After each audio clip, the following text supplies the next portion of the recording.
What is up, everyone? Apparently not my camera. 1 second. Is the camera on? Is the camera on? Is the camera on? Okay, it's on now. Sorry, it's been a long day. I've been outside clearing trees with some friends. Just doing all the normal housework stuff. So we had a lot that had to be done. Everyone is like, hey, yeah, I want to, own a home and everything. And I keep telling people, like, oh, yeah, everyone thinks home ownership is great until you realize all the work you have to do as a homeowner. So, yeah, we've been chainsawing trees down. We've been clearing out tons of different weeds and roots that grew into the fence, replacing the fence. If you've been in the Discord server, you know that I've been complaining about that for a while. I'm pretty sure I ended up getting enough color around my face that I'm starting to diverge from the albino Arab that I am into the color of my people. That's a joke for anyone that doesn't realize that I'm Moroccan. Yeah, so we are basically trying to clean up the whole house and a bunch of stuff. A lot of issues from the prior owners, as well as it was just, if I can go to your lifestyle is haram, bro. I didn't say I'm Muslim. Haram applies if you're Muslim. Judaism, yo. But anyway, yeah, so I had to clean up a lot of the house and everything. And one of the problems that people don't talk about with a lot of these, so everyone talks about how corporations buying homes and everything is a problem, and I'm not disputing that. Everyone's like, well, because no one's able to afford a home because all these corporations are buying these houses at ridiculous prices, and I agree on that point. But the other problem that they don't talk about is a lot of the corporations that are buying these homes are not maintaining them appropriately. So the problem then becomes that a lot of people that do own homes have to end up suffering. For example, I've had to go talk to a bunch of, I've ranted and raved to many different landlords. I've talked about in the past how I had a landlord that was illegally dumping when they kicked out a tenant. They just dumped their stuff in my alleyway, and the city came to me and was like, hey, we're going to fine you for that. I'm like, whoa, whoa, whoa, whoa, I didn't do this. And I ended up catching them on camera hauling stuff out. But also, they don't maintain their properties well enough. They do just the bare minimum so that these tenants, will pay their rent, but they don't do enough to actually maintain the property in a long-term sense. Fences, trees, all of this. So I'm at the point right now where I'm like, screw it. If they're not going to maintain the fence, I'm doing it. I'm just going to replace the whole, thing myself. You're not going to maintain the trees, I'm going to do it myself. And then what I will do is I will use that as ammo for the tenants. I've actually gone to bat for tenants that have lived in their properties because, what are they going to do? Because I tell them, like, look, you may be able to kick the tenant out for the complaints and everything, but I'm not moving. So I'm going to be here from tenant to tenant, and the next tenant that comes in, I will tell them the exact same problems and everything. And I will be aware of every single crack in a foundation, every single leakage, everything, and I will inform them, and I will make sure they know their rights. I will be a Karen in a good way. A Karen for good, if you will. But yeah, so I'm really not a fan of the fact that a lot of these corporations are buying up homes and then driving up homeowner costs because, like, for one, I couldn't afford my own damn home if I had to go buy it today. But then you have all these landlords that are not maintaining their property, so they look like crap, and they make our homes look like crap in comparison. And then you have all these disputes of, like, who's responsible for the tree? Who's responsible for the fence? And these are normally things that can be worked out with homeowners, where you just go over and say, hey, I want to get this fence work done. What do you think? You want to split the cost? Do you want to do... I can't get anywhere with these landlords. And I'm not opposed to the idea of a landlord. I'm opposed to landlords as they exist currently. Let me make that very clear. So, yeah, I will be that person that will, oh, yeah, hey, you just moved in. By the way, your landlord's a schmuck, and here's all the issues the last tenant told me about with your place. So, go talk about them. I will be that thorn in their side. Not going to affect my rent.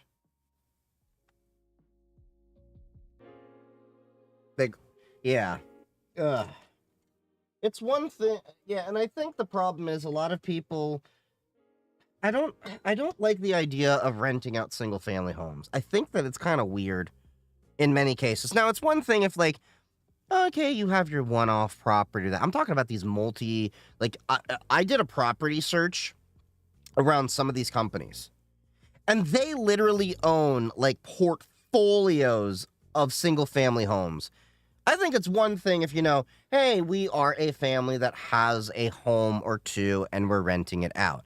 It's another when you have these faceless corporations that just buy up these swaths of houses.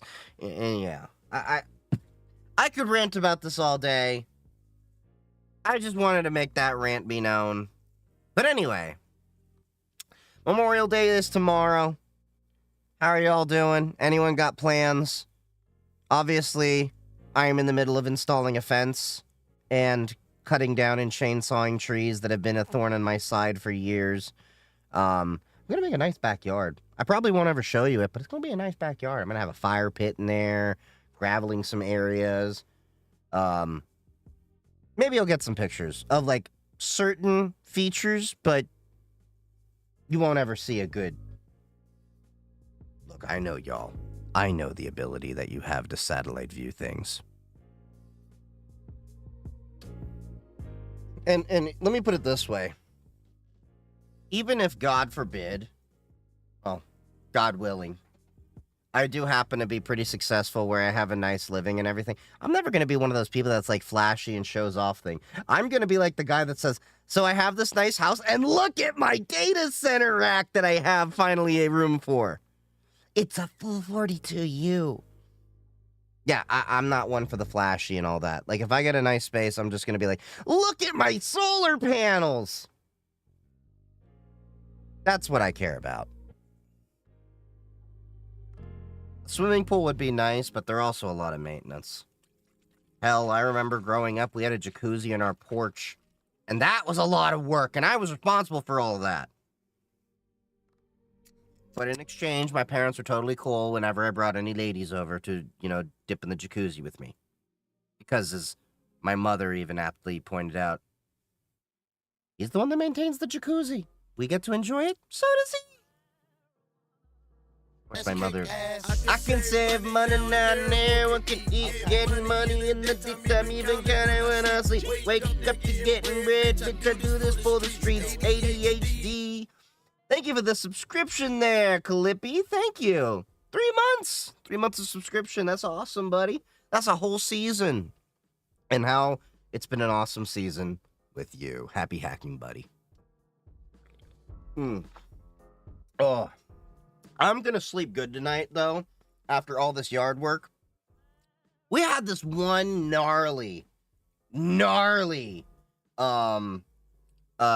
I'm gonna drop this in the Discord chat so I can share this with all of you. 1 second.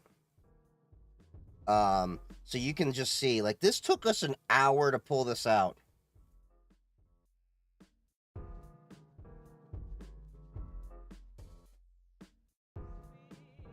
Hold on. Discord. And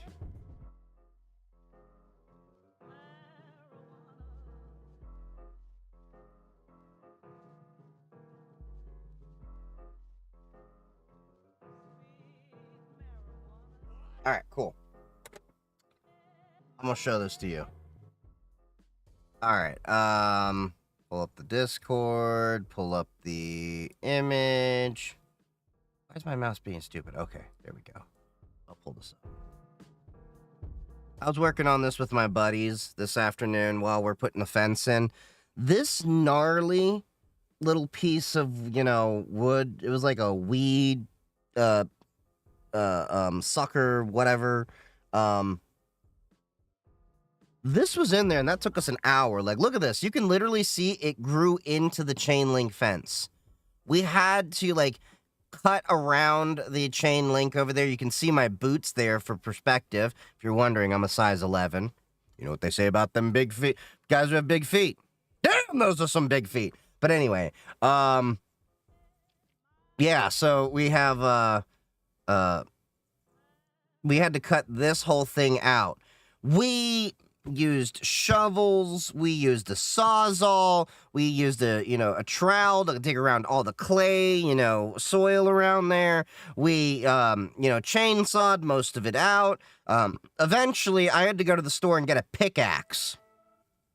And that's what really started busting this through. So, yeah.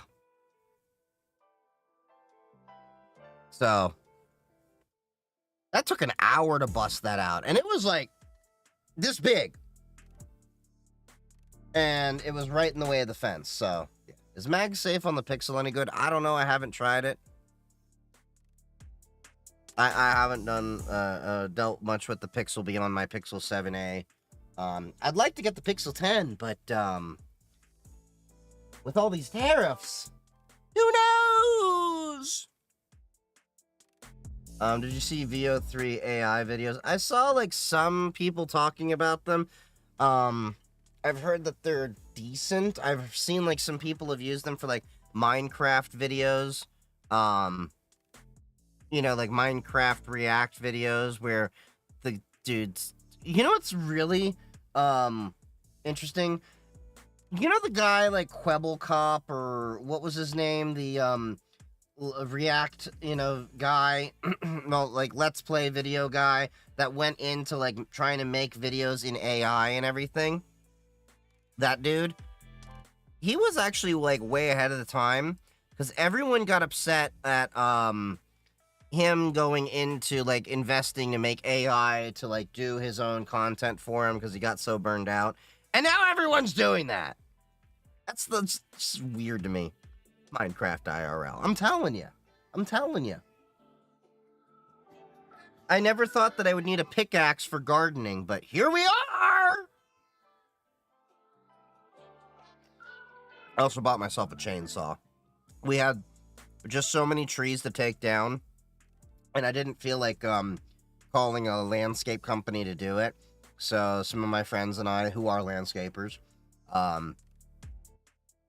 I bought a chainsaw. We did it because their chainsaw wasn't working. I'm like, I've needed a chainsaw enough times that now I'm gonna go out and buy one.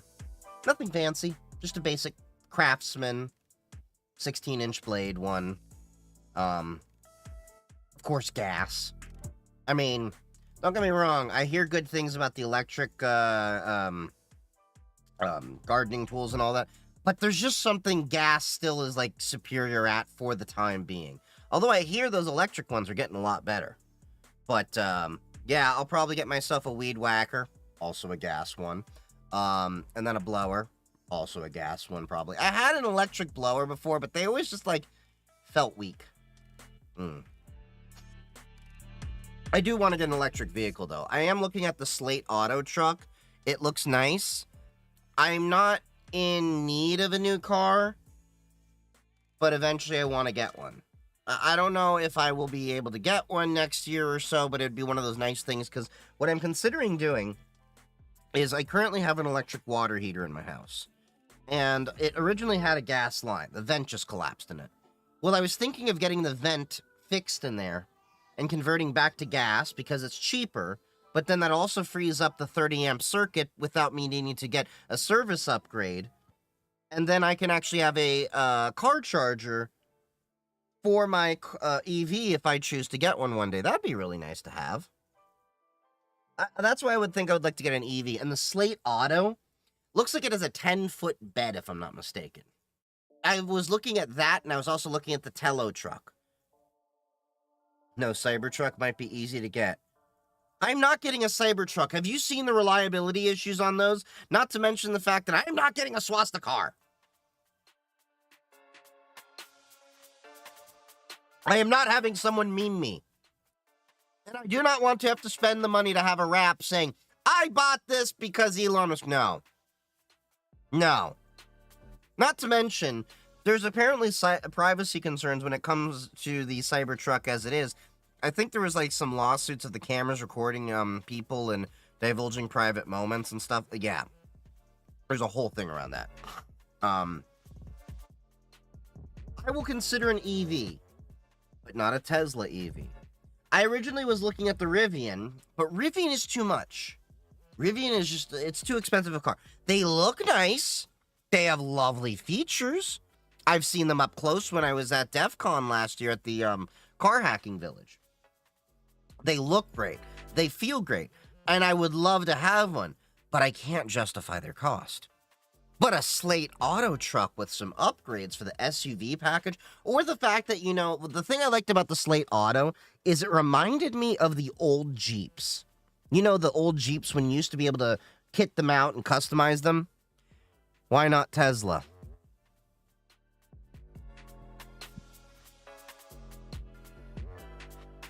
Where's the remote?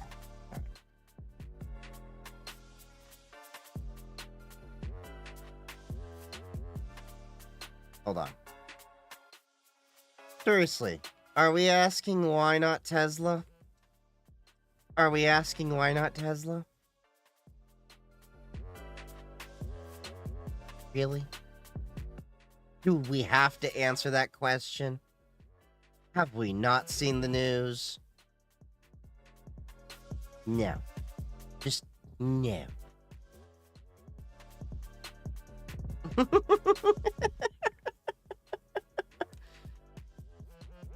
Look, even let me put it this way. Even before we knew Elon was crazy, I've never been a fan of Tesla. I've always seen them as an overhyped toy. Why? Because for years I had this sneaking suspicion, and then 2016 it was confirmed by what was it, Keen Security Labs, that managed to gain access to the car remotely. And I believe, if I recall correctly, it was through the media entertainment system, and the entire car ran as root. In other words, major amateur hour, bro. No. And Tesla is very, very behind in a lot of the technologies. People don't want to admit it that are Tesla fans. Waymo is way ahead in terms of full self-driving. I think, what was it? They just celebrated their 1 millionth automated drive, full self-driving trip. Not fully self-driving miles. Trips that they have done. Tesla can't even do that. And Tesla cheaped out because they didn't want to have the additional sensors. They rely completely on visual processing. And as a human, we know that we cannot rely solely on our eyes. Our eyes often deceive us, which is why we have our other senses. We have touch, taste, smell, pressure. Well, that's touch. Touch, taste, smell.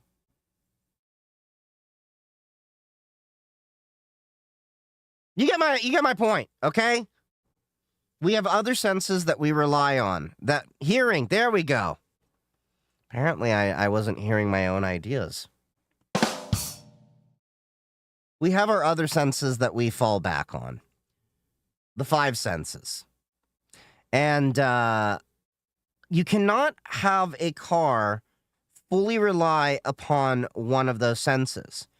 I remember there were a few people that drove Tesla that told me straight up, if you have the right sun positioning and your cameras get blinded, your car kind of messes up in terms of driving, at least temporarily. And that's the same thing as humans. But we can then rely upon our hearing, we can rely upon our, you know, other senses to correct what our eyes are failing at. Tesla can't do that. They don't have LiDAR. They don't have sonar or any other, kind of sensors that are a potential thing out there. And they're falling behind even in terms of battery technologies. Look at what Xiaomi and BYD and others are capable of doing. Toyota has finally come into the EV game, and they are actually working a lot. They're going to probably overtake Tesla in due time. Now, the funny thing is, I'll have to dig this up sometime if I have a moment. I remember there was a video, an interview I saw with Elon Musk saying, Tesla may not be around forever. Our goal is to, popularize EVs and hopefully make them mainstream. And if we happen to fail, but, EV is picked up by other company, I'm paraphrasing here, that will be a success in our mind. But yeah, Elon has lost his way. Should I use WPA3 Personal if my Wi-Fi router offers it? We're not at the point yet that WPA3 can be used as the only option for, wireless security. You're still going to have to fall back to WPA2, at least a WPA3, WPA2 option. The reason being is that not all devices support WPA3 yet. So, I would say use it, yes, if there is the option to have WPA3 and WPA2 run at the same time. Usually there's not. Like in my networks, when I upgrade my access points, I can actually do it right now with my access points, if I recall. You would have to create a different Wi-Fi network, which I eventually will do, and then have the VLANs tagged to them, so I can have a WPA3 version of my personal networks attached to it. I just have to figure out how to logistically do that, because I do need to clear up some. I searched it up, and some Wi-Fi mesh systems don't work well with WPA3. Yeah, it depends on your configuration overall. With me, I'm using Unify with a wired backhaul, so it's a totally different situation.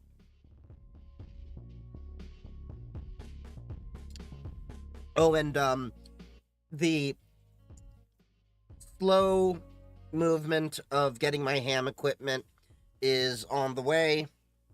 I am just obviously working on trees and getting all that together, and then getting my roof fixed. And then once my roof is fixed, then I'm going to be installing antennas. Probably going to be installing them on the back of the house instead of on the roof. There's reasons I'm not doing it on the roof. I'm not really getting into, but they are safety concerns. And it's not just the usual, oh, I don't want to get on my roof for safety reasons. No, even if my roof's fixed, there's legitimate reasons. It's not a typical roof. How far is your PC from your router? Well, mine is about 50 feet, but I'm wired.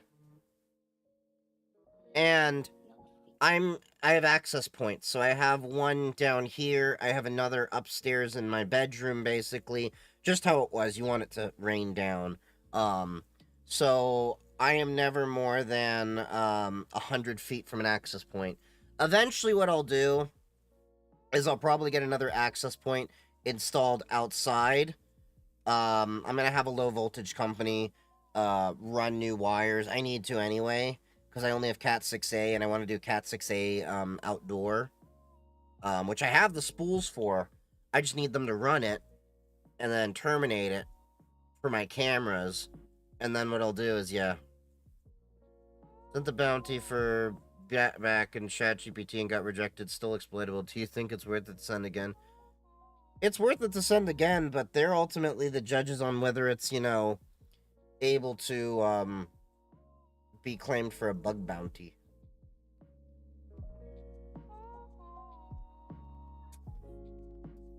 You can always just try to do the whole ethical disclosure thing, and if they don't want to patch it after a certain period of time, then post about it in a journal. That's usually how it goes. Give them, a reasonable amount of time, say like 2-3 months if they don't want to patch it. And if they don't want to, do the thing, write a journal about it. Just make sure you follow ethical disclosure, guidelines and stuff like that. For someone who is far from their router, should they install a mesh Wi-Fi system around the house to get Wi-Fi spots to the router it can't reach? It depends. It really depends on your housing construction and what you're actually trying to do. Now, in terms of Wi-Fi mesh, so what I always will tell people is, whenever possible, wire your things. Wi-Fi mesh is a way better solution than Wi-Fi repeaters. Never go with Wi-Fi repeaters, okay?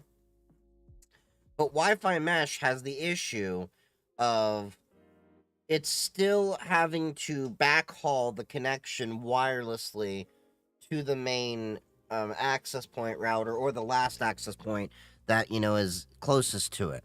So you're always going to have a little bit of latency and potentially reduced bandwidth. But, given that answer, it depends on the construction of your house as well. You need to understand Wi-Fi, just signal propagation as a whole. It's a really great option with Wi-Fi mesh, but you also should consider where you're placing these and the strength of the different nodes that you're going, or access points that you're going to be setting up. So there's a lot to consider. It's definitely an option for most people to easily plug in and at least get a better Wi-Fi signal around the house. But again, if at all possible, a wired mesh is going to be better than a wireless mesh. I have mine meshed through a wired backhaul. So I have 1 gigabit lines going throughout the house. Down the line, I'd love to get 10 gigabit. But 10 gigabit PoE switches are, Get the money, dollar bill, yo. Between a Wi-Fi repeater and a mesh system, what are the pros and cons of both systems? Well, a mesh system actually negotiates the communications a lot better than a Wi-Fi repeater. A Wi-Fi repeater is more or less another router that's solely designed with... I'm simplifying things here, okay? There's nuances between different systems, but this is the simplification of it. A Wi-Fi mesh is designed to actually cooperate and collaborate with the other devices out there. So a wireless mesh system can actually talk to a wired backhaul system, and they're designed to communicate with each other as if they are on the same network. A wireless repeater system is essentially a wireless router that is picking up your wireless signal and repeating it as another router. Essentially, in most cases, pretty much all of them, a wireless repeater is double NATing. It's a LAN within your LAN, and it can actually add additional issues. So, for example, a lot of people do this very commonly. You have a printer that is connected on your network. Doesn't matter whether it's wireless or wired connected, but you connect to it, say, on your iPhone or your Android phone. Well, how does this work? You're usually using Bonjour, or another way for, Bonjour is the most common one. I'm just going off of what HP does. But there's basically a way for it to, what is it called? MDNS is the other fancy way for it. But anyway, basically it talks to the network and says, hey, I'm out here. You can use me. You can print to me without you having to configure much of anything. Of course, drivers aside. If you're behind a repeater, you're essentially in your own LAN, and you won't be able to see said printer. That's the issue. Whereas a mesh, it's all the same network. It's just picking up the signal and retransmitting it, for lack of a better term in my vocabulary right now, so that you're essentially still on the same network. You log into the same Wi-Fi, you use the same credentials, you access the same devices. The difference is that how the path goes through your house or business. That's the main difference there. What cat wire do you have running through your house? Trying to find some good cat wire. I actually ran Monoprice Cat 6A shielded. You don't need to go shielded wire. Let me make that very clear. You do not need to do that. I did that because I wanted to be extra. But if you do go with shielded cable, you do have to understand that with shielded cable, you must have shielded connectors, you must have shielded patch panels, and you must have a ground for it to be bonded to. So in the case of mine, I'll pull up my video so you can see, because I have a video in there. There's a little clip in there that I can show you potentially. Give me a second. I'll eventually have a video going through my home lab and stuff. This is on my YouTube, by the way.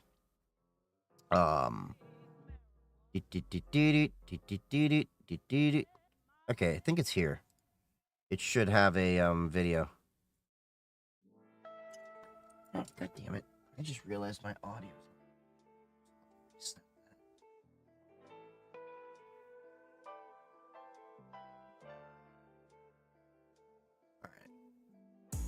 Let me see if I can find... There we go. Perfect. Okay. So, in my little video here, the truth about cybersecurity search, your resume keeps getting ignored, I just froze on this little video here. So what this is this is a grounding wire that I have going off the patch panel inside the back of my rack. I have my own dedicated 20 amp circuit to the rack here.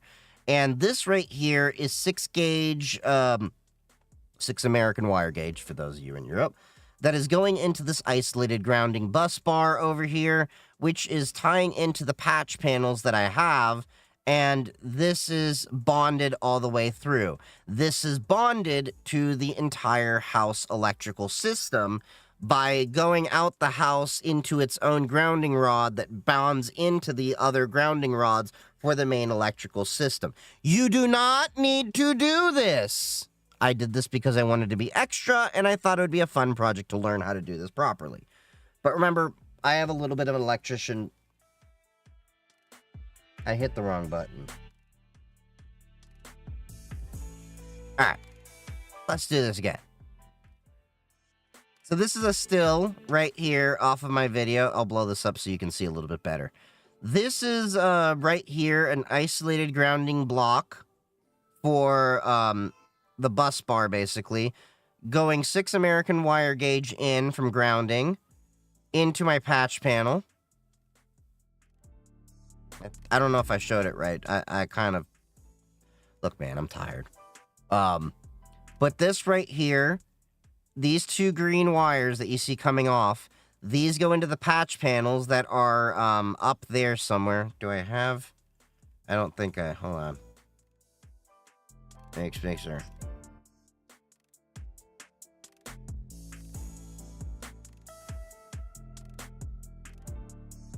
Nope. I didn't show it there. But we'll go back to this.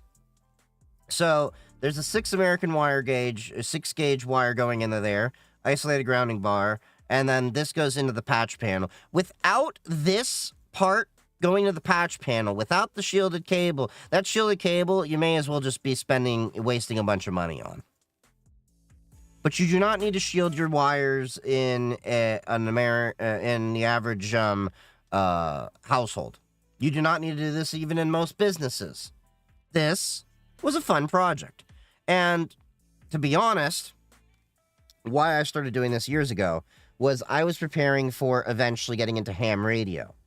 Because I also wanted to ground my Ethernet cables in case I got into very powerful systems. Again, this was over preparation, out of ignorance, because I kind of went into this with the idea I'm going to eventually get into radio. And here we are, several years after I set that up. I'm finally into radio. Should I have done this? Probably not. Am I regretting that I did it? No. It was still a very fun experience for me to learn a lot about. But anyway, Do some cat wire depend on the internet speed of your router? I'm asking because some cat wire can transmit 500 megabit of speed while other cat wire can transmit more. Here's the honest truth. Any Ethernet cable you buy today should be at least Cat 6A. There is not really any reason to buy Cat 5E anymore. There used to be, because there used to be a price difference between them. But Cat 6A is capable of carrying 10 gigabits per second. I think up to 100 meters. Let me see. Cat 6A, 10 gigabit distance. Yep. Cat 6A are designed to support 10 gigabit per second speeds over a maximum distance of 100 meters. So you should be fine. Have you seen Cat 8 wire? Yes, I have. It's not worth getting into. The honest truth is, if you're seriously sitting there like, I should get Cat 8 cable. Cat 8 cable. All right, Cat 8. What is it built for? Speed. Up to 40 gigabit per second. Once you're starting to get at 40 gigabits per second, I'm going to be honest with you. Fiber. Have you ever handled a Cat 8 cable?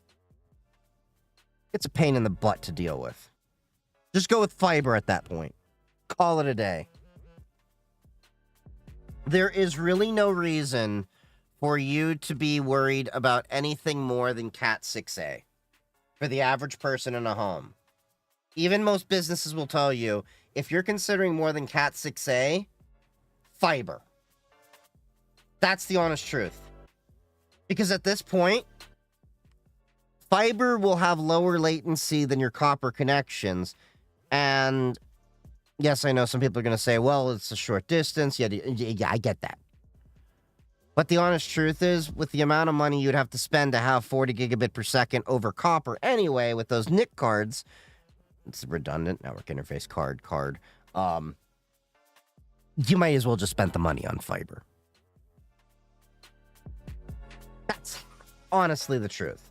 Like, seriously, for my next router, I'll show you what I'm thinking of getting for my next router. Shop.netgate.com. So I currently have a Supermicro Super Server as my pfSense firewall. I'm thinking of getting a official pfSense firewall. I was looking at getting at least a Netgate 4200, but the honest truth is, I may go for the 6100. The reason why? SFP ports over here. SFP ports capable of 10 gigabit. And yes, they do say WAN ports over here, but you can easily reprogram any of these ports in pfSense to do whatever you want and flip the, thing. So if I want, I could get like, okay, that WAN over there would be my, WAN 3 could become my main WAN connection, and then I could take WAN 4 and make that my 10 gigabit uplink. It's totally doable. In fact, I'm curious. What is the spec there? So 10 gigabits, but then the Ethernet is 2.5 gigabit. Yeah. So at that point, if you were getting a downstream, I'd probably do an uplink, break my lag connection that I have from the firewall, which is a fun little interesting thing. To be honest, would you not need 1G internet speed if you're just doing web browsing or any gaming? Yeah. To be honest, a lot of people misunderstand bandwidth versus latency arguments. If you're doing web browsing, you really don't need that fast of an internet. The average person will be more than fine with 25 megabits per second. That's granted, you're not doing anything like 4K video, things like that. I'm not talking about you special people. The average person would be fine on 25 megabit. 50, 100, more than enough for the average person. If we're talking about gaming, Gaming is not really so much as the importance of bandwidth as it is latency. And this is where I have to tell people all the time. Gaming won't necessarily get that much better between 100 megabits and 1 gigabit. What you should be focusing in on is latency and quality of your connection, quality of service as well. Dropped packets are a big issue. You don't have a quality internet connection. You'd be surprised how many people are compensating for bad internet by getting a better speed because you just have too many hops and things like that in your setup. For low latency, should I use wired Ethernet than wireless connection? Yeah, you should always have it wired. Whenever you are doing anything that requires the most speed and the least amount of latency, that would be wired, as well as highest amount of reliability. Even in some of the best, like in a perfect world, you're not going to drop packets on Wi-Fi. In reality, though, you are going to drop packets occasionally on wireless. That is just the nature of the beast. That's how signal propagation works. You can't account for every single variable, every single bit of wireless interference. And if you're doing wireless on a 2.4 gigahertz channel, which a lot of people are, I know some of you are like, well, I'm on 5 gigahertz. Well, good for you, but you may also be close enough to your router that it actually makes sense, because 5 gigahertz, 6 gigahertz, it has issues over range. But yeah, wired connection whenever possible for the lowest amount of latency and everything like that. But yeah, for gaming, I have a friend that actually works at a fiber ISP that's local. I've been trying to get their ISP out my house for years, but local government bureaucracy aside, they did some testing. They were able to prove on Xbox Live, they got them still playing perfectly fine on 1 megabit per second because they had, what was it, like 3 milliseconds of latency? I want you to understand that. The latency is what's more important in terms of gaming. Because, you can send a massive amount of data. That's what bandwidth means. Bandwidth, let's think about it this way. Bandwidth is how fat your pipe is. So how much data are you able to send at any given time? Latency is how fast that data can go down the pipe. Now, in terms of gaming, when we all know gaming comes down to, and most people, when we're talking about gaming online, we're talking about maybe an FPS or even Path of Exile 2. You need to know where they're positioned in the game, and when you do something like, say, shoot around in an FPS game, where that's going to be hit and all of that. The speed that data is transferred matters more than how much of that data is transferred. Does that make sense? Because at a certain point, you're gonna, this is what's gonna blow a lot of people's minds. If you go look at your bandwidth, just, plot it out, you set up a Grafana box and track, how much data is going out there on your pfSense or anything like that. You're going to see that your bandwidth is not even anywhere near fully utilized when you're gaming. Now, when you're downloading updates, you're downloading a new video game, yes, your bandwidth will be utilized more. But when you're playing the actual game, you're not using nearly that much bandwidth.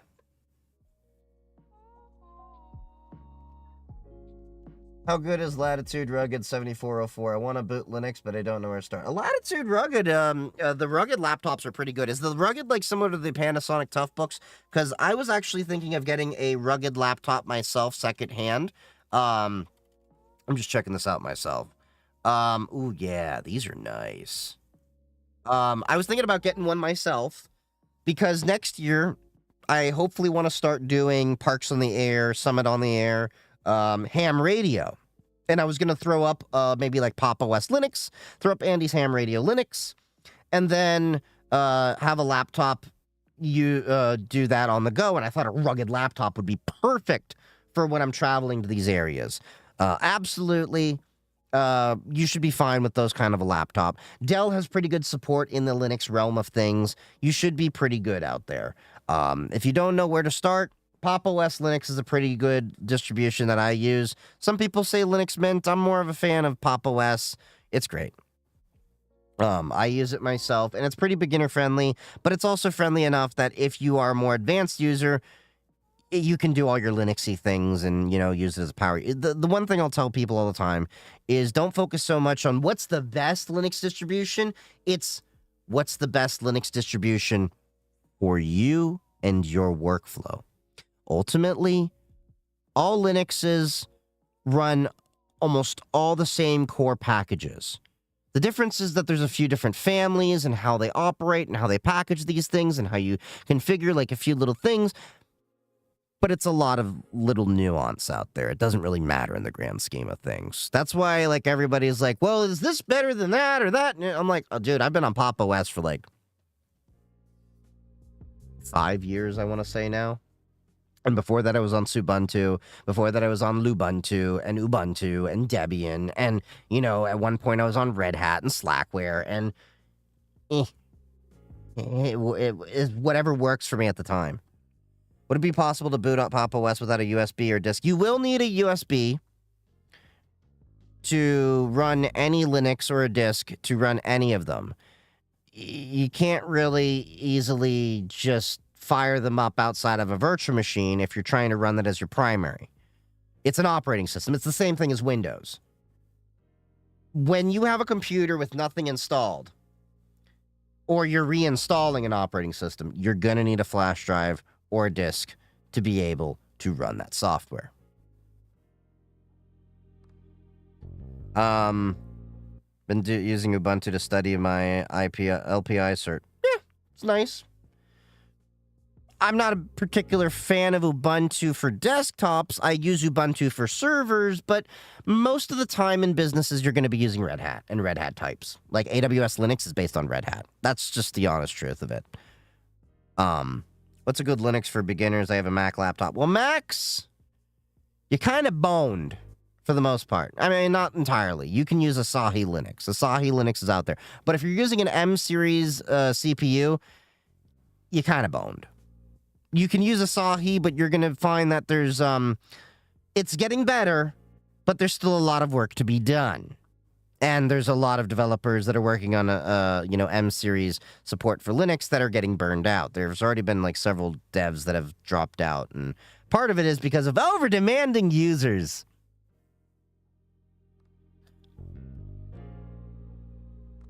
Do you think cyber is getting oversaturated? I think it depends on what you mean by oversaturated. I will say this. I think there is a huge problem with people like, what was it? I was listening to the radio while I was using the rental truck to grab a bunch of hardware from the store for my fences and all that. And I heard, what was it? My Computer Careers. And they're talking about how you can get into the field of cybersecurity. Like right out the gate. I think that is wrong. I think you're setting up a lot of individuals for failure by saying that right out the gate, you can go into cybersecurity. Because the honest truth is, I've seen this firsthand. There are people that are jumping straight into cybersecurity that don't have any conceptual knowledge of troubleshooting systems beforehand. And I tell people all the time, like, you should know the basics of IT before you get in. Because the honest truth is, it's not impossible to get a job, but it's improbable. And when you do, you are going to realize just how in over your head you may be in many cases, because you now have this extremely steep hill to climb. So I think it's oversaturated in the way that people are getting set up with unreasonable expectations that you can go straight into cybersecurity. Not saying it can't happen, but I'm saying it's very difficult. And those that do find themselves going straight into cybersecurity without any conceptual background find themselves pigeonholed, as well as Realize my mic wasn't up to the right unity where it was supposed to be. Will find themselves struggling quite a bit. Like, yeah, I've seen it firsthand. There are some people I'm dealing with now that I work with, and they're waking up to this now. There's a couple of people I work with that I'm frustrated because they just are so far behind the curve on things. But I think the biggest flaw that we have in terms of the oversaturation is how many people are getting into cybersecurity and thinking that it's going to be a 9 to 5. I'm going to punch in and punch out, and that's it. I don't have to do anything else. Wrong! And I tell people this all the time.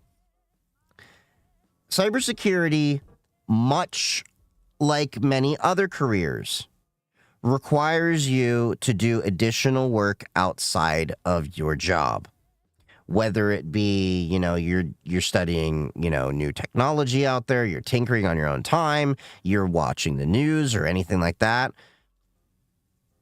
You need to spend at least, I would say, 10 to 20 hours per week on top of your job to keep up on your craft. And to be honest with all of you, part of the reason why I make my content and everything like that isn't just to educate all of you, but a lot of you have also come to me with some amazing knowledge as well, and I use my content as a resource to help people, teach me new things too. This is a conversation. I've had people drop in my chat like, hey, there's this new thing here. I'm like, I haven't heard of that before. Let's go through it. You're tweaking if I'm on 20 hours after work. I ain't gonna lie. Then this ain't the career for you. I'm gonna be honest. Because not only will you be not called on for your regular job, there may be the expectation of after-hours work when things break. When CrowdStrike goes bump in the night. When your email security gateway goes bump in the night and starts holding up important customer emails.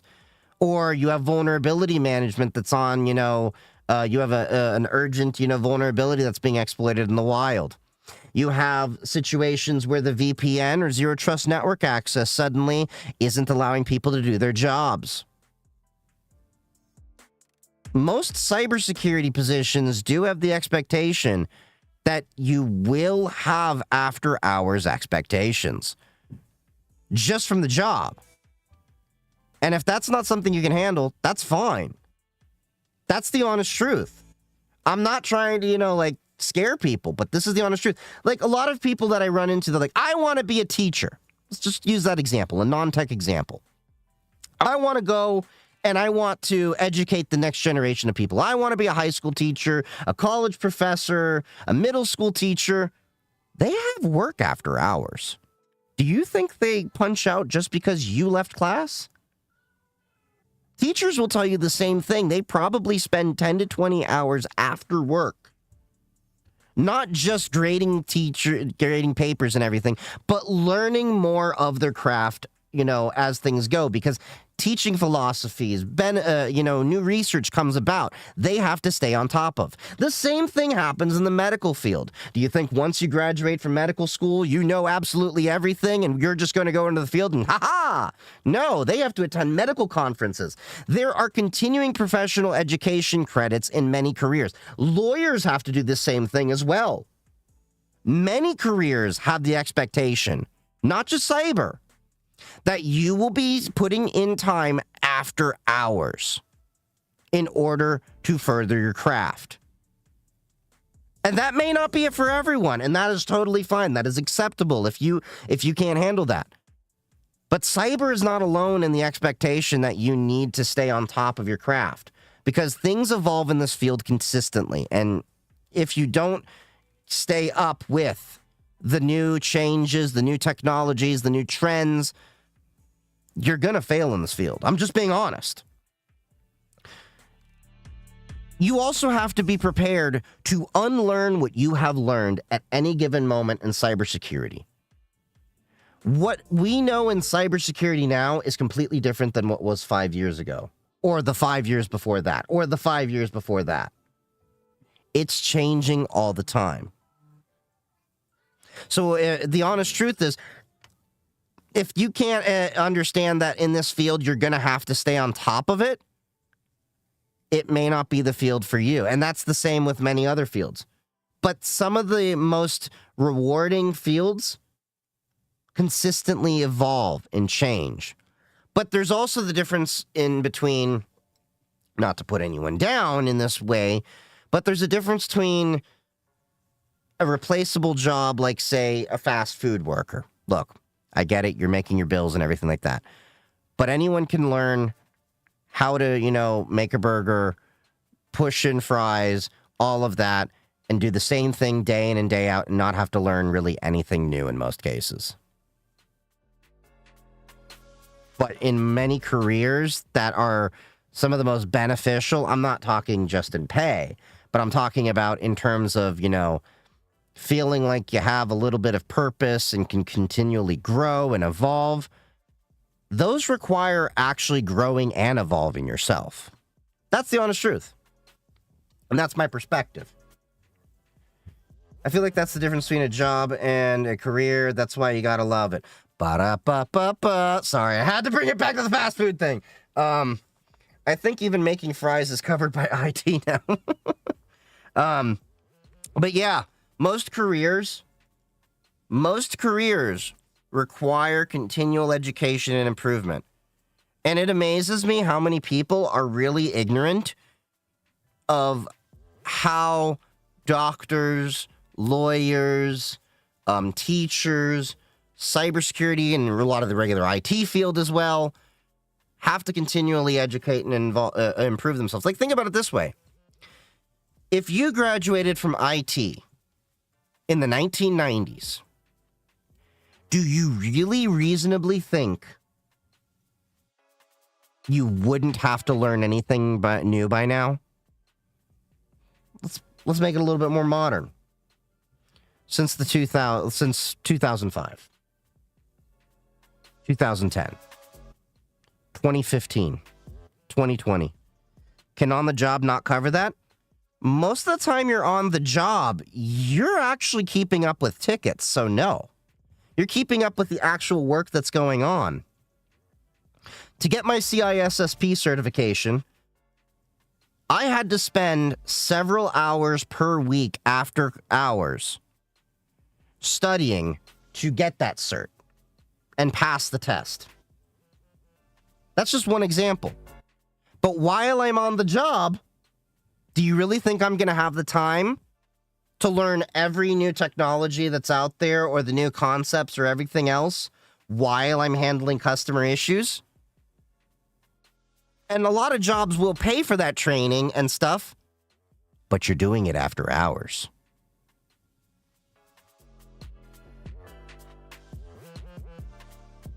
When I graduated IT, I got into AD. Now we're using Azure. Yeah, you're using Azure, I would presume Intune, right? You're probably moving to, not directory as a service, but, wait, would it count as a directory as a service at this point? Unless you're doing a hybrid model. You're probably just using, crap, there's a term for it.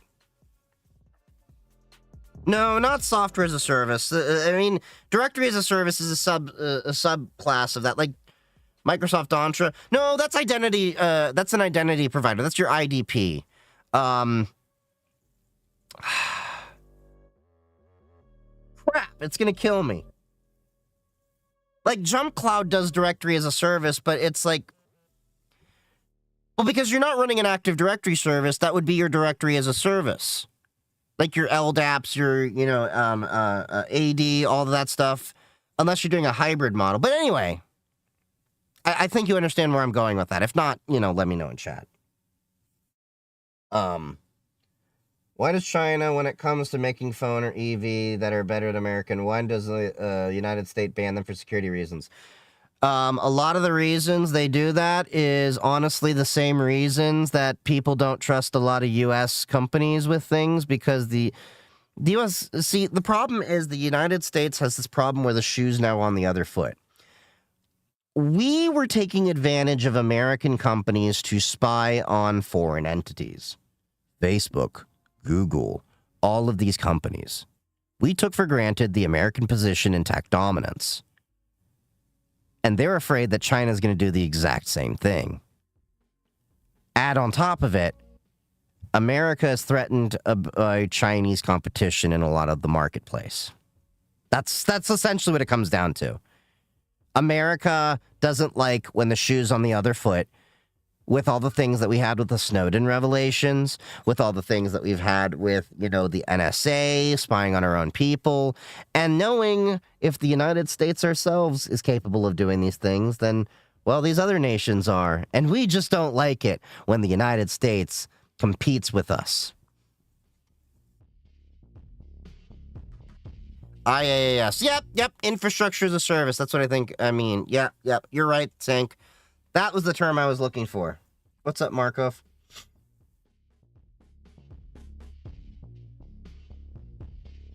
Look. What was it Ron Paul had on his desk? He had this sign that said, don't steal, the United States doesn't like competition. That's what it comes down to.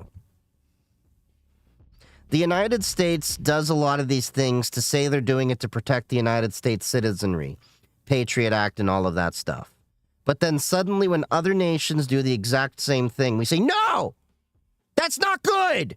And then we're looking over here like, but you're doing the same thing to us. It's okay when we do it. That's the United States in a nutshell. Hypocrisy. I know.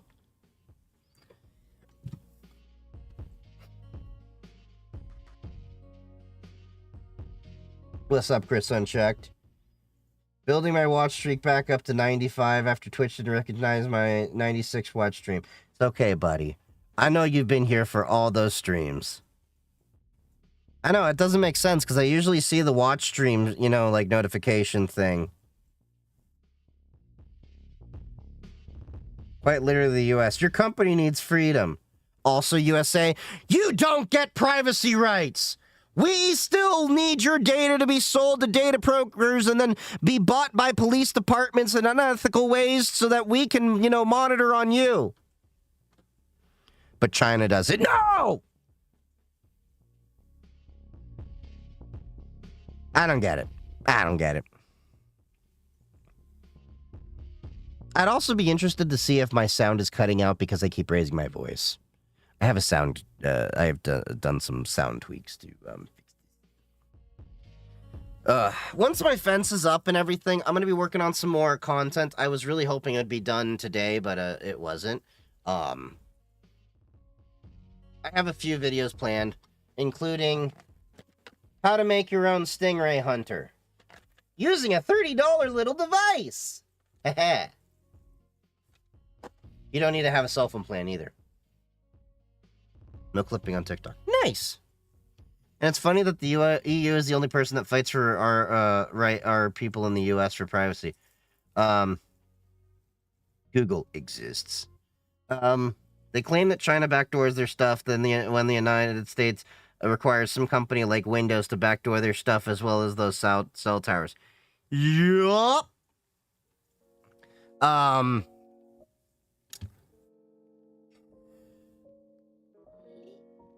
Where was I going with this? No, it's not. Yeah, surprisingly well limited and normalized. Nice. It's taken me some tweaks.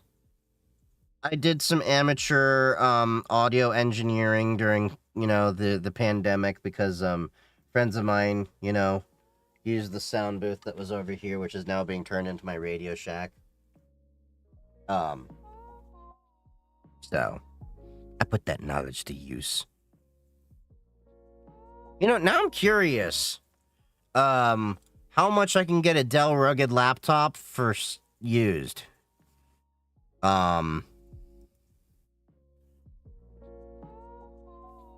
Laptop used.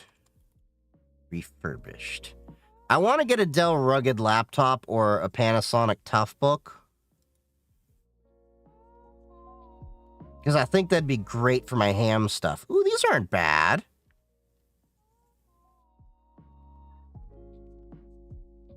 Yeah. Why dark mode no worky? If your site doesn't work with dark mode, I believe that you should be burned at the stake. Violate you! Oh, this is nice.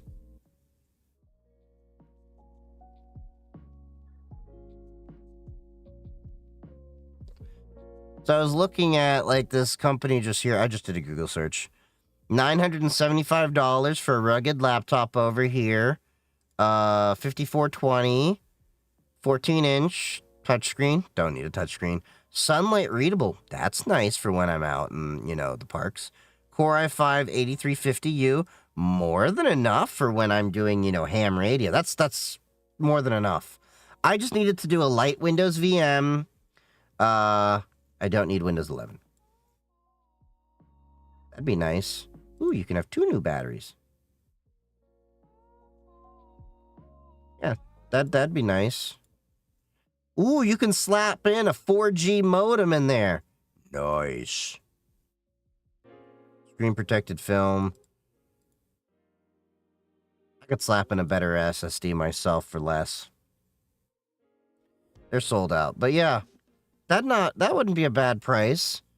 Although the i7 would probably be a better one. Wait, it's got a Radeon RX 540 in there? That'd totally be overkill. Ooh, look, Latitude. Now I'm getting in the more expensive range. But yeah, a rugged laptop would be really, really nice for my ham radio setup. Replaceable batteries? Yeah. Rugged laptops are designed to have replaceable batteries. In fact, some of them are hot swappable. Let me see if I can find it.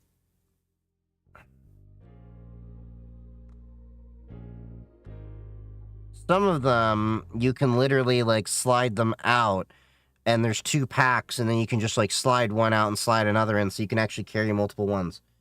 Fujitsu makes rugged laptops, too. I know that. Yeah, I think yeah, Soggy, you're right, they do. They're just not as common. Ooh, they take Bitcoin, though. That'd be nice. Yeah, I'd like to get myself a rugged laptop. Not this year, maybe next year.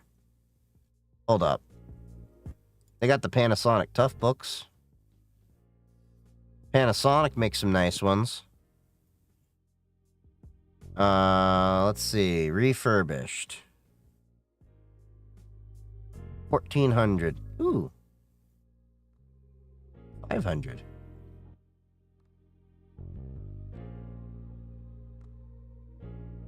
Only $50 for more RAM? I could slap mine all in. You'd probably want to get a new battery in. Oh, you could add another in there. Second battery. Wait, they don't have the second battery option? But yeah, you can totally add a second battery in some of these to extend the life. If I can find the option. But yeah, I'd totally love to get one of these.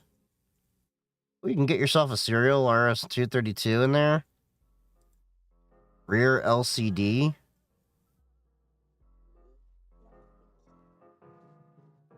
Yeah, $500. That'd be nice.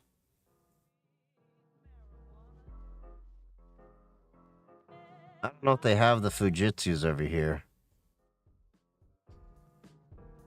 No, they only have like Dell, Panasonic, and Durabook. Who's the hell is Durabook?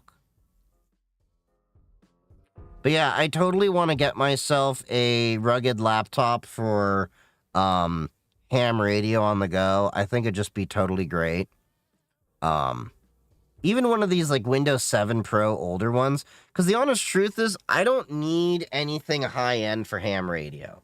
A Core i5 is already overkill. If anything, I would be using the CPU with the virtual machine running Windows for the couple of things that Windows needs to run for. But that would be more for like programming the actual radio than using the actual radio, if that makes sense. Yeah. Serial will totally come in handy. Having a serial connection on hand? Yeah. Serial and Ethernet are two things I really think are extremely valuable on any given laptop. It's just upsetting that the serial port is a little bit too thick for many laptops to actually have, and Ethernet is starting to get to the same way, where when I have some time, I'm going to be tinkering with this laptop over here, and this is an IX Industrial port for its Ethernet over here. If you notice, a little bit different. But yeah, I would totally love to have a dirt rugged laptop. I'm just curious. Oh, they got some Windows XP ones. These would probably be great. These thick boys over here. Because nobody's really going to use the XP models. Core i5-2520M. Not bad. Oh, there we go. See what I was talking about? Replaceable battery. See how that's hot swappable? But look how thick that is. That's a chonky laptop. That's a chonk. Like, look at that. Look at that. Look how thick that is. That's a thick boy. There's like no USB-C cables on here, though. It's old enough for that. But that right there, that'd make a great ham laptop. Doubles as a weapon. No kidding.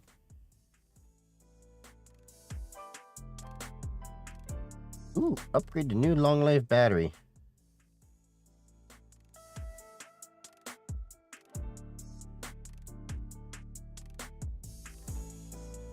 Yeah, so that's got a USB 3 port, it looks like over there. No USB-A ports. I mean, USB-C ports. It's got USB-A, not C. But yeah, these would be great. That's an i5-5300. I'd honestly like to get an i7, just so that I could actually have a little bit of breathing room for when I do virtual machines. But it's not a killer, because I wouldn't actually be needing it for anything too heavy. But the issue I would have is I would be running Windows 11 in a VM.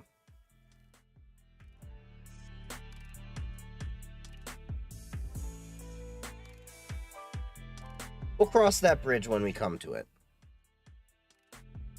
Any reason specifically for the rugged laptop, or just to finally tinker with one? So the reason why for a rugged laptop is... So right now, I'm setting up my ham Radio Shack over here. That's going to have a base station with a Yaesu FT991A. Obviously, that's going to be a stationary setup. But eventually, I want to get a mobile ham radio station. Not a handheld transceiver one, but a mobile one that can do HF, VHF, and UHF. And, like, here, I'll show you. Doesn't Windows run better in a VM on older hardware anyway? I'm guessing. What do you think about the ThinkPad? ThinkPads are great. They're great too. What is it?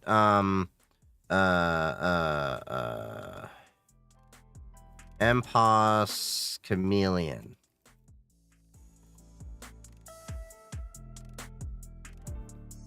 .2.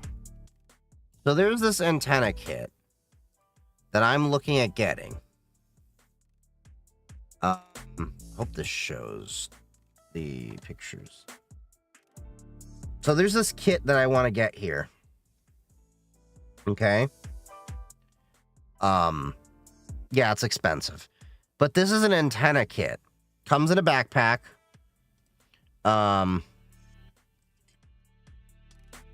Hold on. Can I find... Let me find one I don't have to get into a video. Thank you for the follow, Smoke Studio. And you could make a custom ISO so you don't have to keep doing it.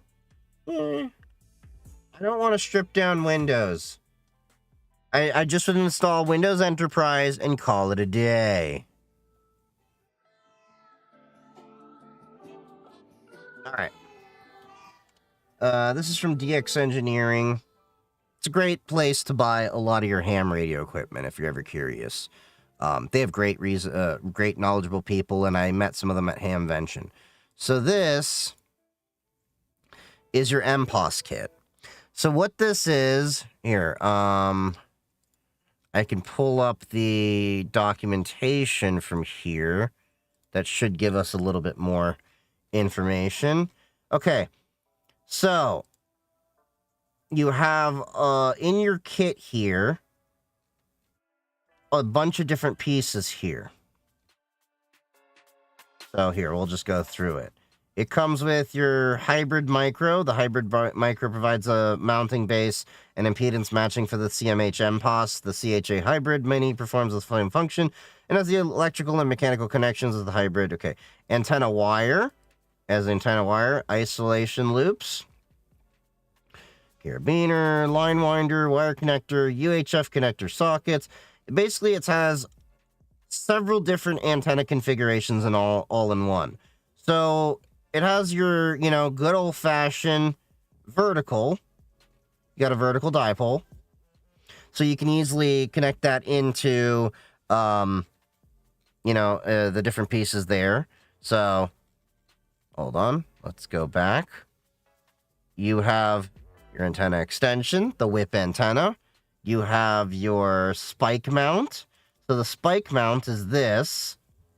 All right. And then what you can do is you can actually attach on M your ground connection for your radials or counterpoises. So you got that antenna configuration there. You can also do all sorts of different antennas. So like say you have trees. You could actually use the trees to mount up an antenna or set up so you have the NVIS, like straight across. You can, raise it up, give yourself an angle antenna for a slope. You can do an inverted L antenna. You can do an inverted V antenna. And all these different antennas have different ways that they can receive and send the signal and how they, can be resonant in different ways. So you can see right here, if you do the math, length in feet equals 234 divided by frequency in megahertz.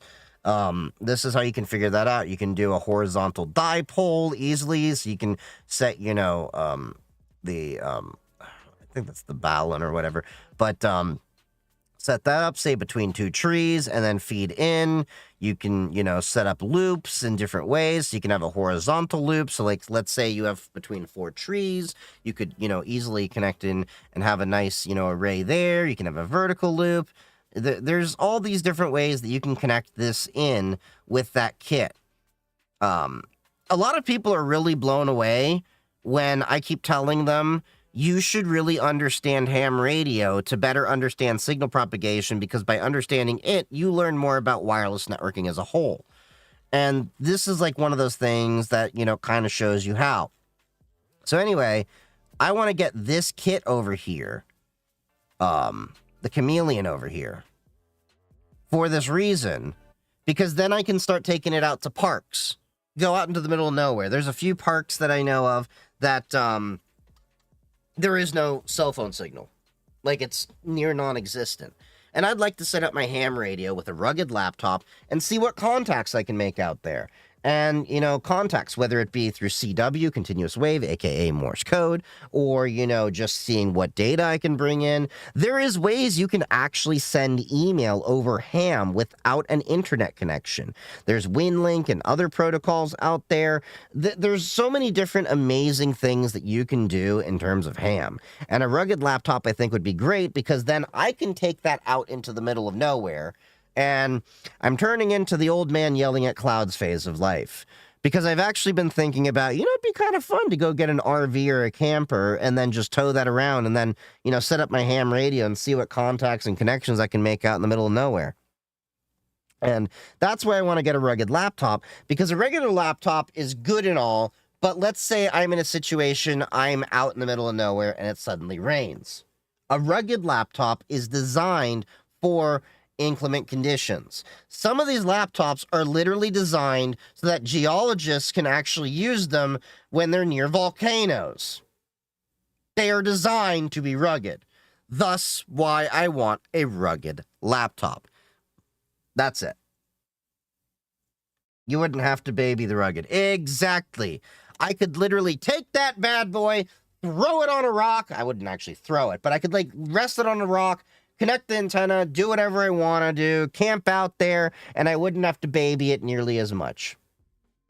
And then if I go camping, with my ham, I'd have a little Linux box to do what I need to do, get a solar panel, boom. I got most of what I need for ham. All I need is enough power for a laptop and up to 100-watt transceiver in most of my cases, maybe 200-watt, maybe if I put an amplifier in there. But this is also, what people do with parks on the air. They go out and they camp and they go on the air. And then you have Summit on the air, apparently, too. Poda and Soda. So, oh yeah, that's the whole reason why the military uses them. It's crazy how beat up they can get. I've seen, cases where they've literally taken bullets and survived. I don't know. I'm not advocating that they all can do that. I'm just saying I've heard of it. Switch to Linux anyways. Windows can kiss my butt. Okay, yeah. Didn't know that. Thanks for the info. Well, that's why we're all here, so we can all better learn. Agreed. There's a lot of truth in that. For whatever reason, I dug into TV antennas years ago and then started digging into ham. The tech behind wireless signals is super interesting. I started with ADS-B. The system that they use to actually track airplanes and stuff, that's actually my gateway and how I started to learn about radio. I started doing that close to 10 years ago, and it was a slow transition. It was ADS-B, then a lot of SDRs kind of fell into ADS-B. So ADS-B/SDR, and then a slow transition into Meshtastic. And then with Meshtastic got me into ham, because with Meshtastic, I was like, I want to learn about possibly amplifying the device, and I learned you would have to amplify it by getting a ham license. And then I learned that I really liked ham radio even without Meshtastic, and, then learned why I don't want to amplify it necessarily. But neither here nor there.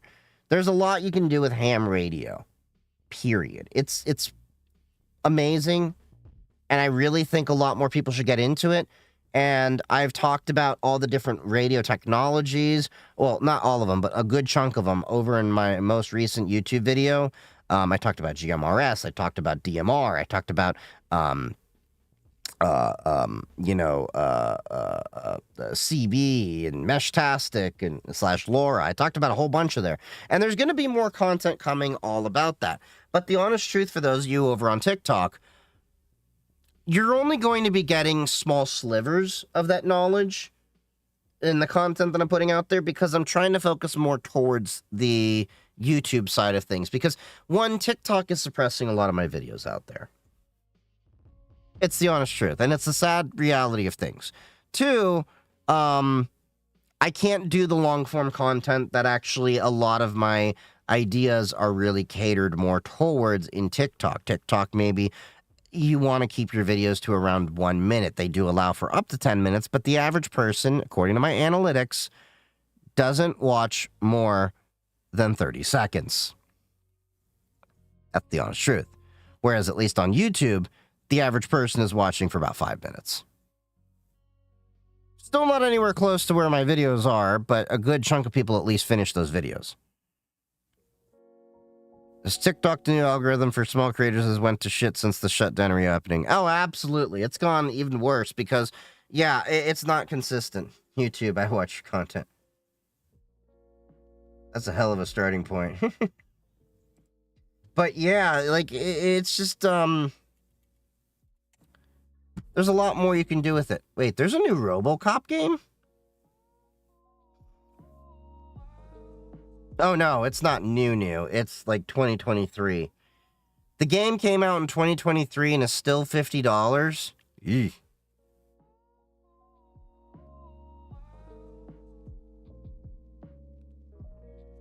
I agree, I'm way down since the shutdown. Yeah, a lot of my content hasn't been viewed nearly as much. It's unfortunate, but I'm trying to diversify into YouTube. I'm also on Twitch, of course. I'm live here on TikTok, Twitch, and YouTube. But yeah.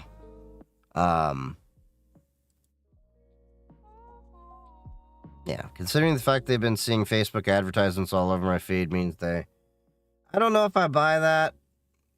No. Facebook has nothing to do with this. Facebook has been buying advertising on all platforms. I've seen ads for them even on plain old-fashioned TV. The reality is, Facebook is actually having to market because they're losing, interest from a lot of people because people already use them. And the only way for them to grow is to go into platforms that, well, people aren't using them in. No, they're not working together. No. Stop with... No. Just take the tinfoil hat off. It's as simple as this. If you are a business, you can buy advertising space. Period. It doesn't matter if it's TikTok. It doesn't matter if it's YouTube. It doesn't matter if it's Reddit or anything like that. Exactly. FB is hemorrhaging users. That's what it has to do with. And they have to spend the money to keep users or have users enticed to go back to Facebook. There's no conspiracy here beyond that it is just marketing. It is just ad spend. That's all it is. I don't know why people come down to this, thinking that Facebook had to be behind, the TikTok shutdown because, we're seeing ads and all that. No, it's as simple as Facebook realized there's a market over there, and one of the largest segments of people that do not use Facebook happen to be on TikTok. Straight up. That's as simple as it gets. Your stream is faster on YouTube. I can believe it. The TikTok side is kind of slow. The Twitch side is probably one of the faster ones, but yeah. But yeah, when it comes to a lot of the things, the honest truth is, do not attribute to malice, which can easily be explained through stupidity. In this case, it's not really stupidity, but just it's general ad spend. That's all it comes down to. And honestly, most of the time, there's not a conspiracy when it comes to things. Now, with government, that's a whole other discussion. But, yeah, when it comes to you're seeing Facebook ads on TikTok, that has nothing to do with, the shutdown or anything. They just have ad spend. They're trying to get users. The biggest demographics of people who aren't using Facebook happen to be on TikTok. That's as simple as it gets. Same thing with Instagram. And if you think I'm wrong, how many people on TikTok say they don't want to use Facebook or they're not using Facebook? Why? Well, the youngest generation, Gen Z and Gen Alpha, just don't really use Facebook. Millennials are actually jumping off of Facebook. The only generations that really are actively, heavily using Facebook are Gen X and older.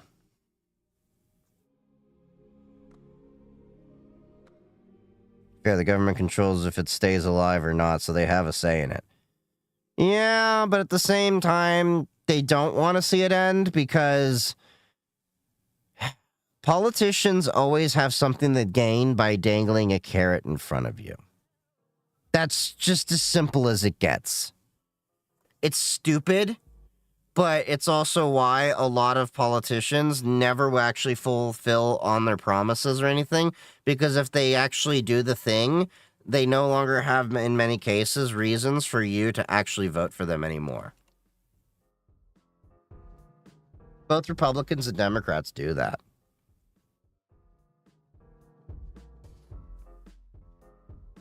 And at the end of the day,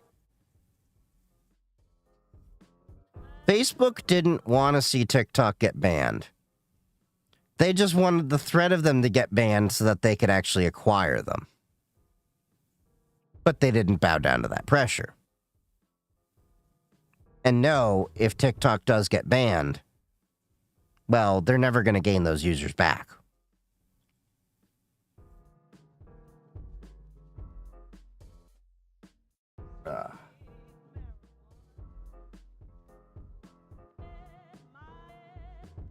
Okay. Man, my feet are hurting me after this. Back to MT. Do you do any 433 in the USS? No, we don't. Meshtastic in the USA is 915 megahertz. 433 is in the UHF spectrum, which is reserved to ham radio and stuff. So 1 second.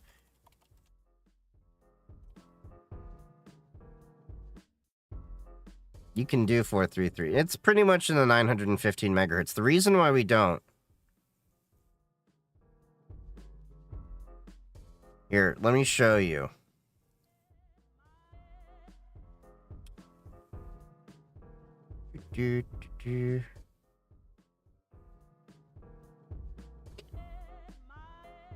So in the 70 centimeter megahertz band, a lot of it's done in ham radio. 420 to 450 megahertz. 433 megahertz falls right in the 70 centimeter spectrum. So because of that, we don't do 433 megahertz because it's overwhelmingly used by amateur radio. So, no. And I'm pretty sure you would have to be licensed to use the 433 megahertz band. Uses backhauls with good success, but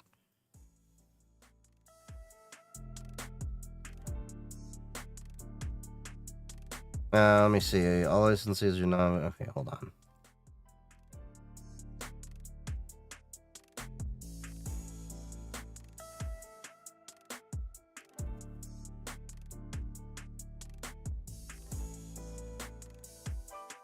Yep, that's what I thought. You do have to apply for a license.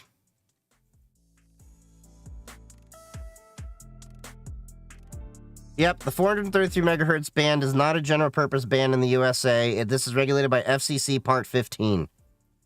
Oh, okay, so you do agree with me. Yeah, so not many people do use Meshtastic on the 433 because of that reason.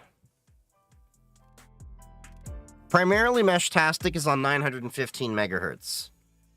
Now, when I was at Hamvention a couple weeks ago, oh, there were tons of people doing that.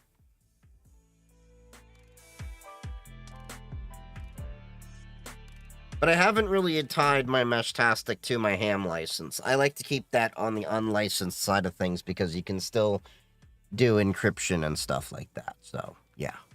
Because the second you throw it in ham mode, then you have to follow all the ham rules. It's just how it is.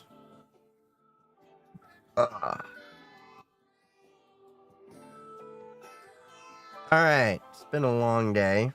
I haven't played this in a minute. Wink.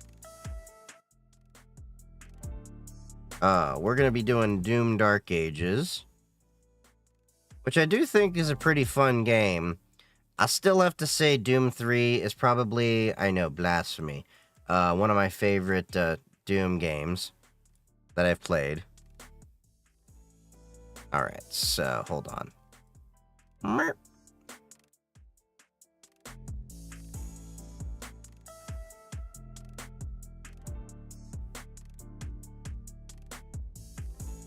Wait, hold on.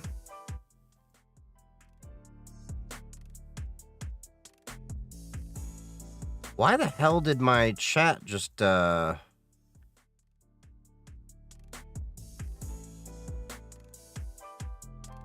got crazy if your miracles SPS. Okay, I thought the, chat got, messed up for Twitch, but no, it just turns out that,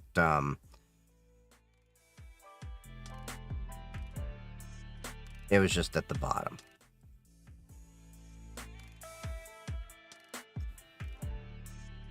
Well, no, I have a, I use Social Stream Ninja to bring in my chat for everything. And, it got mixed in with the TikTok chat that was going a little crazy. God damn it. Hold on.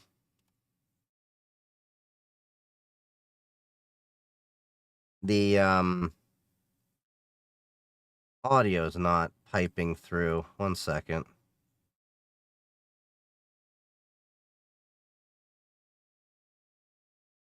This is annoying when this happens. Hold on.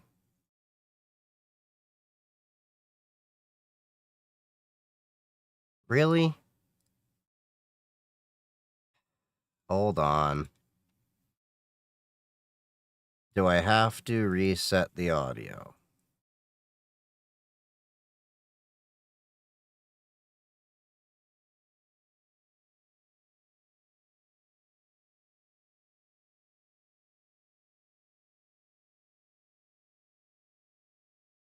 Okay, this happens sometimes where I have to... Nope. I just gotta remember which connection it goes through. Sometimes the NVIDIA card falls asleep. I have to move through everything.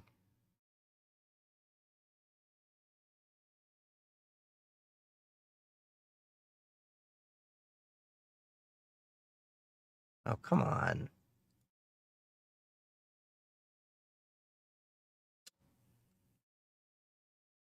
Welcome to streaming, where, you know, every time you want to have a audio working, it decides, no, we're not going to do the thing. I can hear the audio, but y'all can't hear the audio, apparently.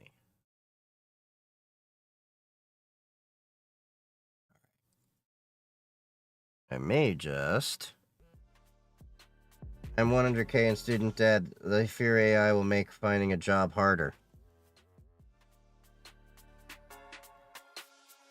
I think one of the biggest problems that we have is that people are sold the con often that you need to go to college to get a job. I phrase it that way because you don't always need to go to college to get a job. I didn't go to college to end up in cybersecurity. I just kind of ended up here. Let's do a quick update. We are thinging. I like the fact that at least on Linux, it doesn't like show you what all the passwords you're typing are with how many characters. I just did an interview today when you had to chat with the AI bot before I talked to a human. What the hell?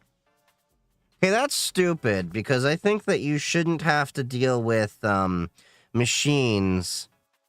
Like, I don't like the idea of application tracking systems because a lot of them end up having you disqualified when humans can determine things better than AI ever could in many different ways. There's just things that AI can't calculate for. NVIDIA, which Linux distro is best for new NVIDIA cards? They all use the same NVIDIA drivers. I mean, Pop! OS has them built in out of the box. You can also use Fedora and stuff, but I wouldn't get hung up on, like I've said before, what is the best distro? The answer I will always say is whatever works best for you. Gonna quickly reboot this guy. That should hopefully fix my audio issues.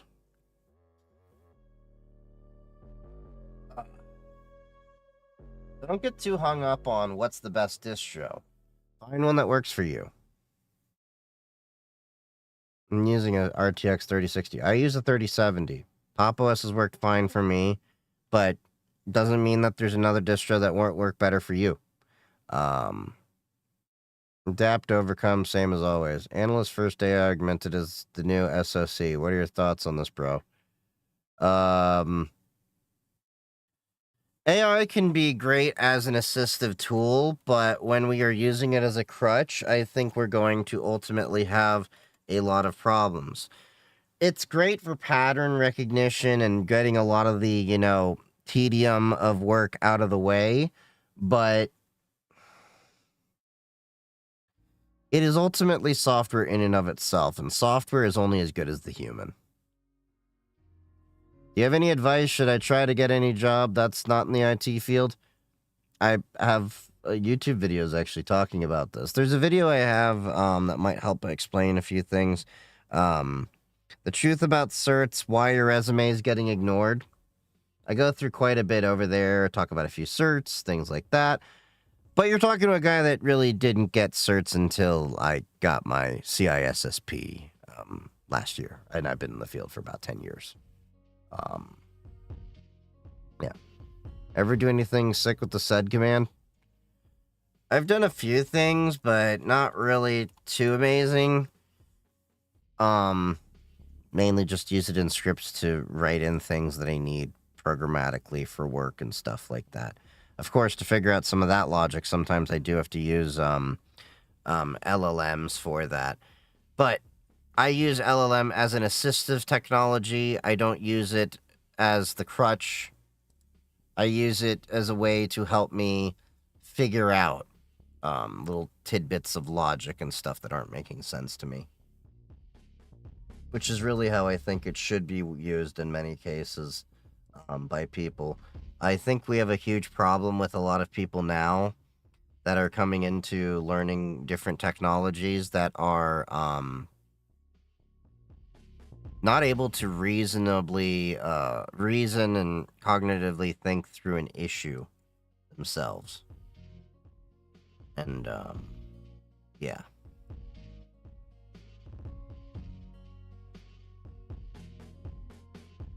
So Linux have been messing with it since Red Hat 7.3. Nice.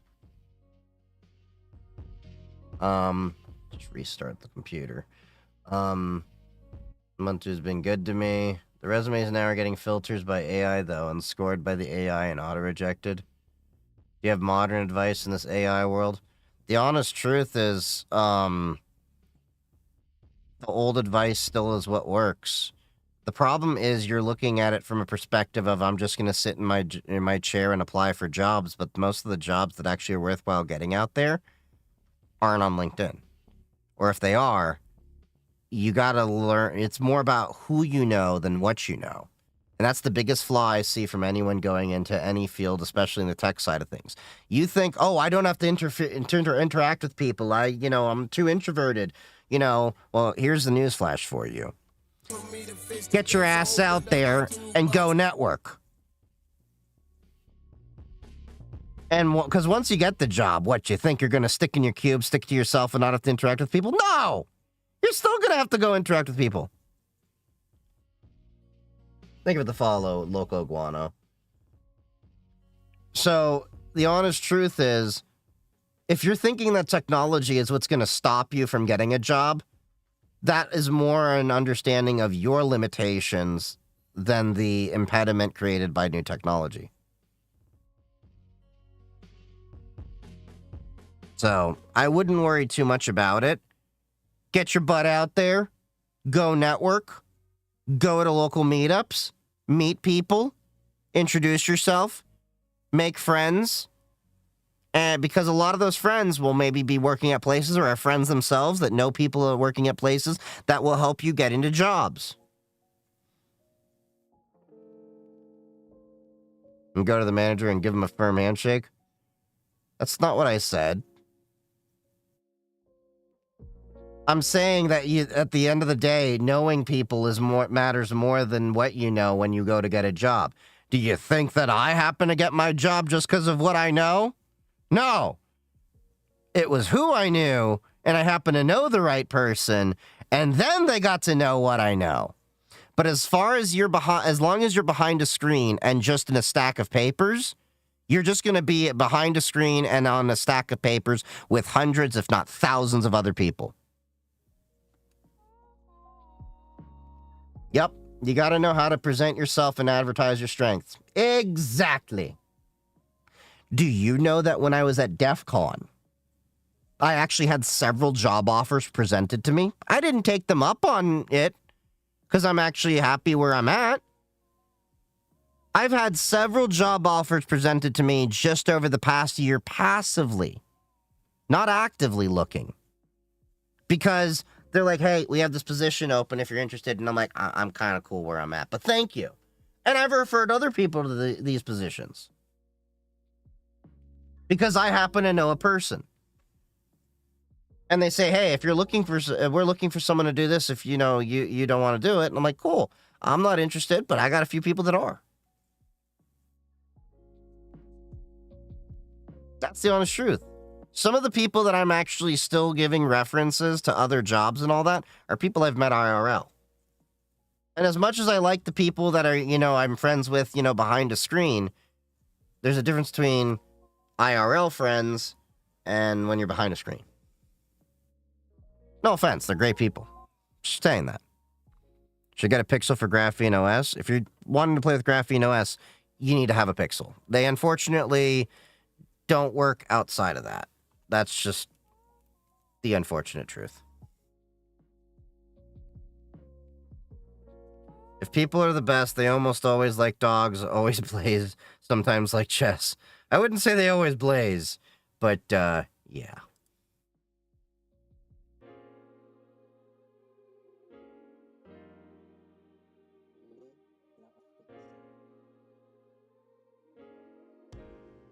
Random to play with, but not used as a daily driver. There's nothing wrong with Pixels as daily driver. It's, okay, what the hell?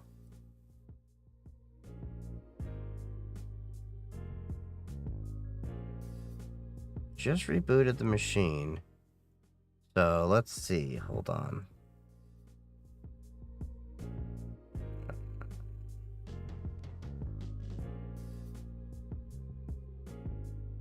Nope. Nope.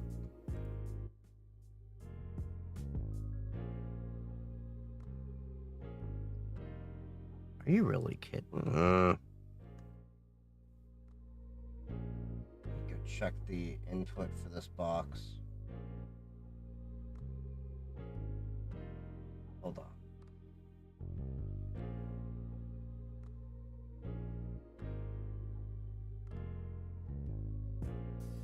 Properties.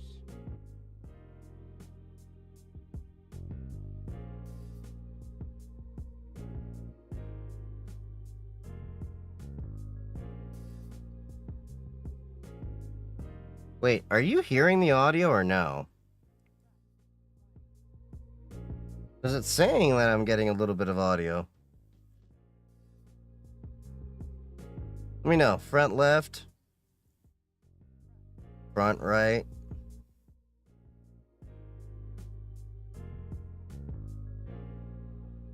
Nothing on the tube side. Damn it.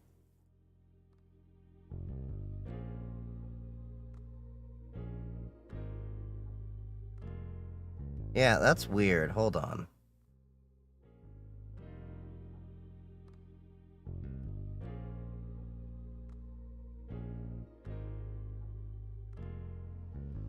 Way to go, OBS.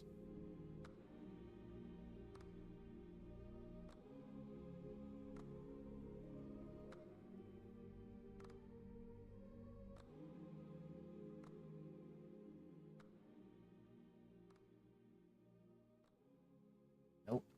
Okay. Let's try this.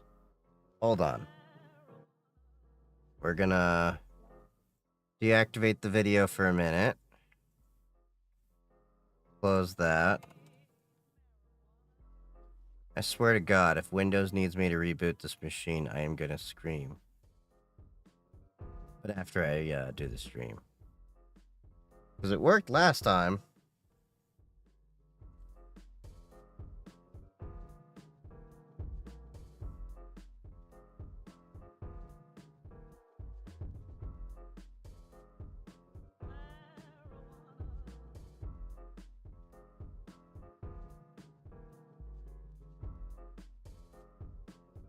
Front, left. There we go.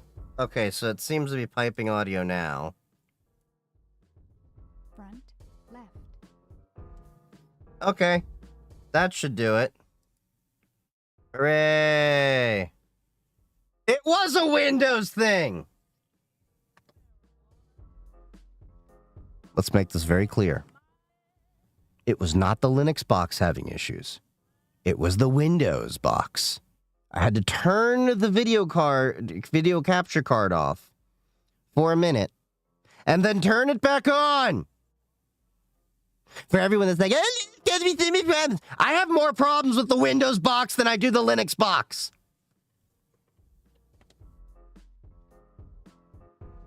Anyway.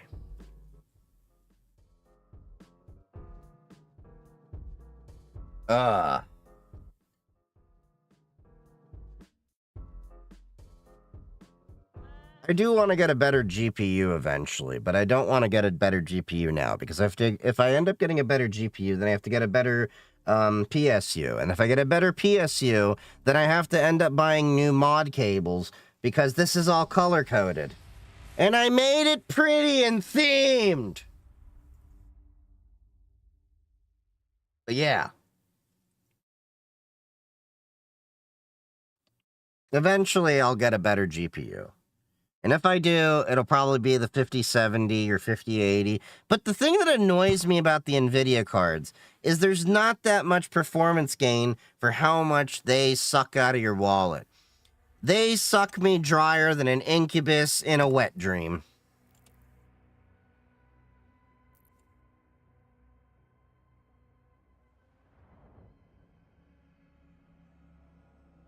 Running an RTX 4060 Ti. Nice. I have my 3070 that I got in line from the pandemic. But I think I figured it out after someone recommended kernel preemption.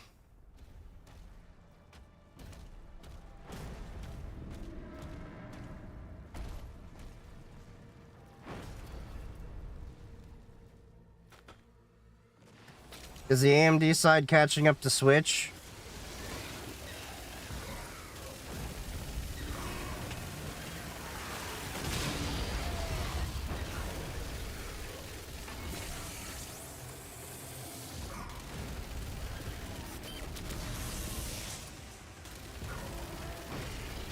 Oh, AMD is working just fine.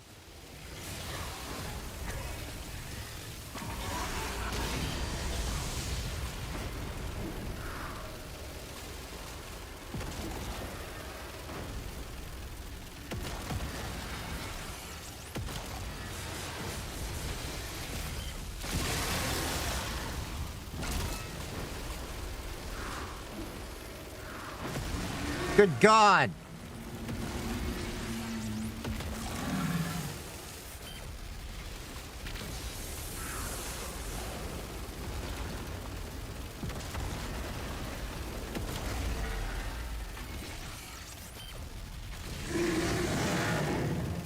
That's right, I got you naked. Come on.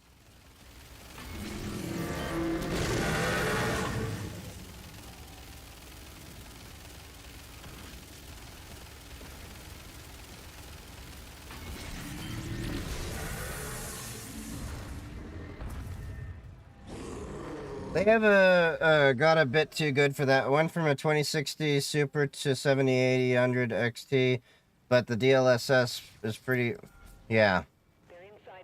For my 5090, used it twice only. 5090 seems to be a little bit overkill for my needs. As much as I would love, well, not overkill, but just too expensive. Although that new Intel Battle Mage with the 48 gigabytes of memory looks enticing for some workloads, but it's not really a gaming kind of card.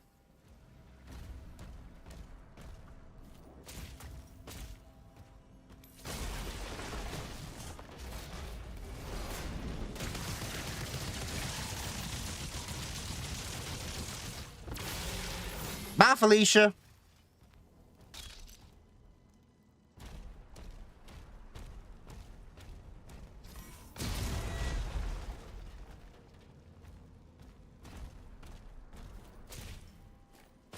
You know, I still haven't finished Doom Eternal. There's just something weird about the mechanics in that game.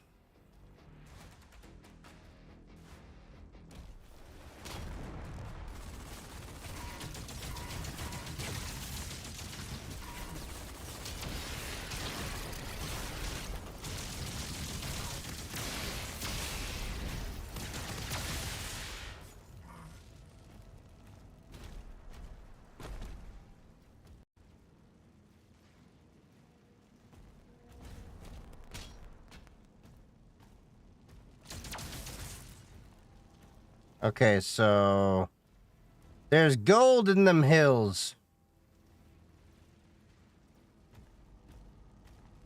How the hell do I get it, though? Flip the switch. Was Eternal the jump puzzle one? Yeah. I felt like it wasn't, appropriate for a Doom game to have jump puzzles and, like, make me think. Like, they were trying too much to be like Assassin's Creed. We are not assassins. We are here to shooty the demons.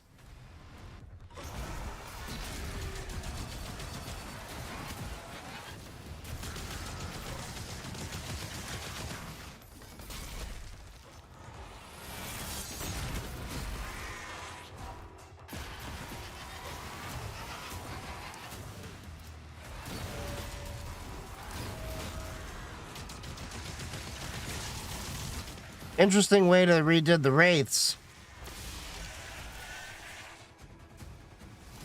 I think those are wraiths.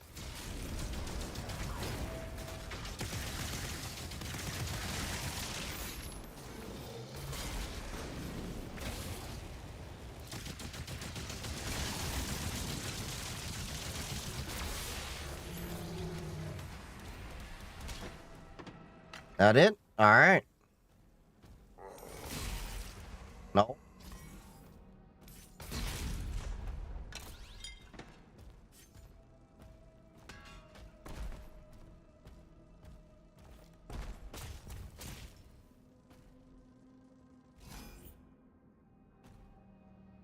Wait, what was it I did?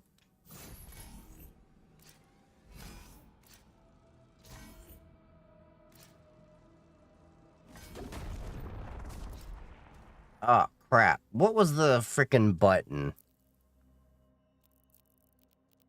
Couldn't remember. Yes, this is Linux. I want to jam out, see cool devilish ship, and blow things up. That is Doom.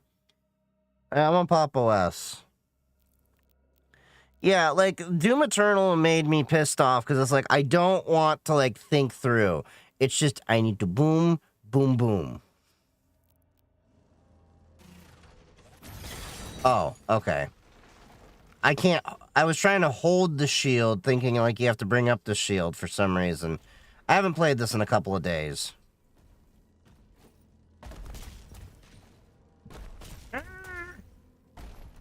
Why do I keep falling?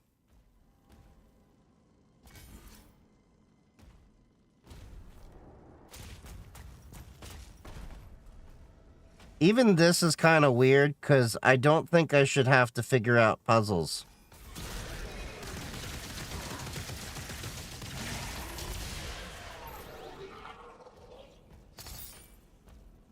Ooh, yay, gold.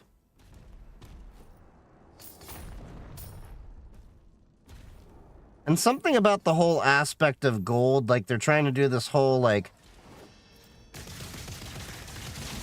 thing on, like, updating the mechanics and, little rewards. Like, this just feels kind of weird to me for a Doom game.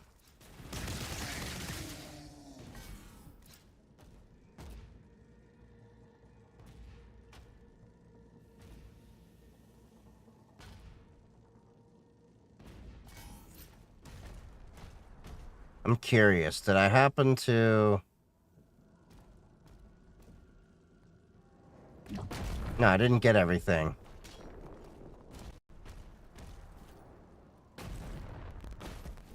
Okay, that's stupid. You have an invisible wall there.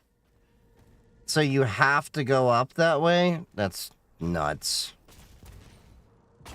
Bring in the video with the printed out guy with funky white stuff on it. Printed out guy. Wait, what? What are you talking about? I don't know. I make a lot of videos, so it's kind of hard to know if it was me.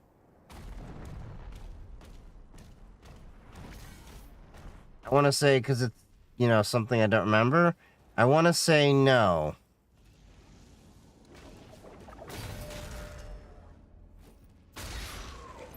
Hi, Felicia.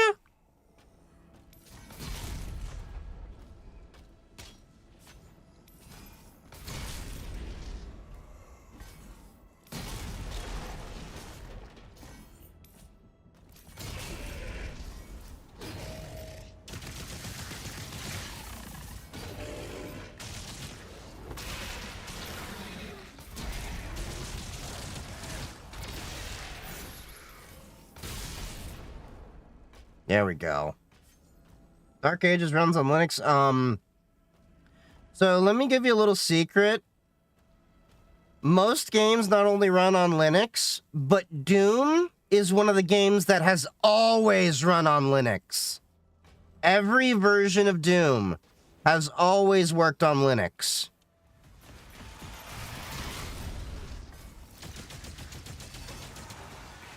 Like, we're talking about before Proton was a thing. They made native versions that worked on Linux. Doom 2, Doom 3.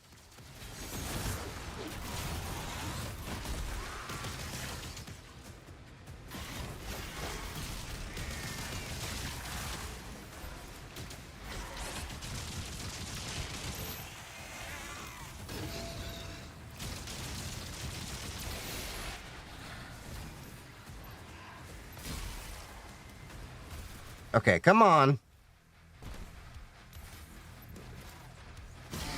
Boom.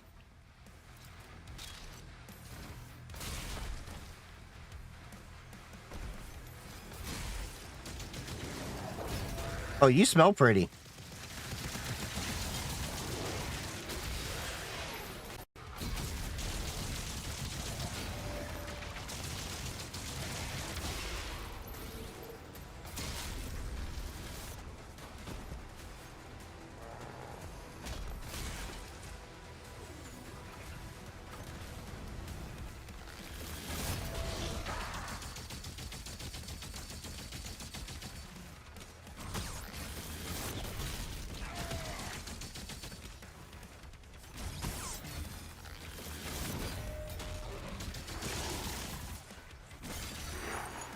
There we go.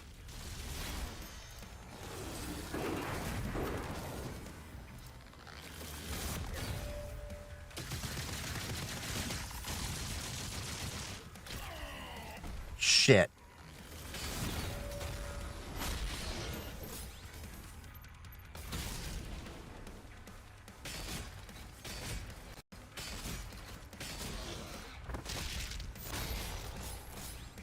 Nice.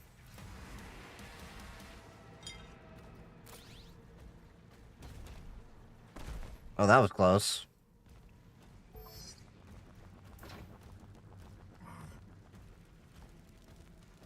How'd that happen? You have Doom on PDF? Probably. When do you think there will be a bypass for kernel anti-cheat on Linux?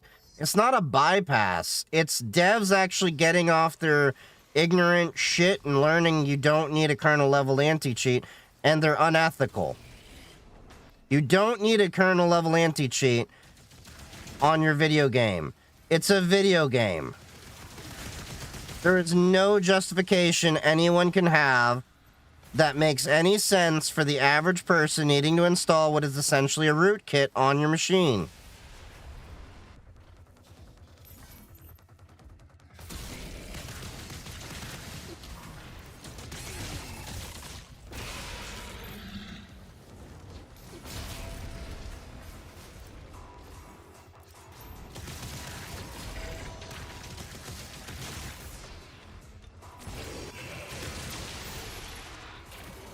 Come here, Ozempic man.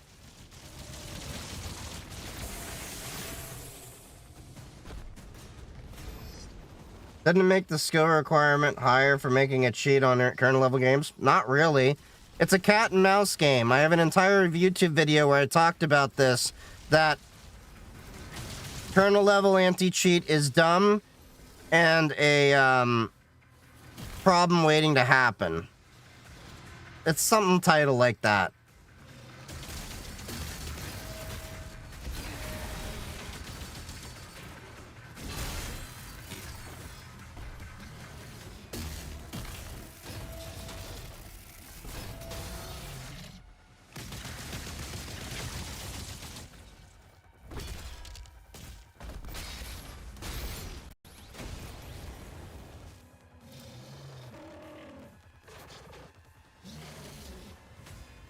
Come on, dude.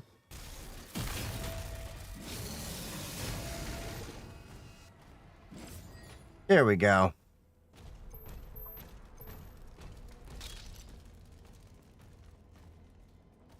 Yeah, they've already got kernel level anti-cheats bypassed by actually going into running another system using direct memory access, so that way they can have another computer read it as, like, say it's a network card or something like that, and have direct memory access to the device.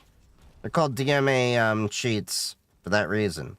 And now they're talking about, oh, we're going to have kernel level anti-cheat have the requirement of not only having, you know, TPM, but also now, IOMMU requirements, which is just dumb.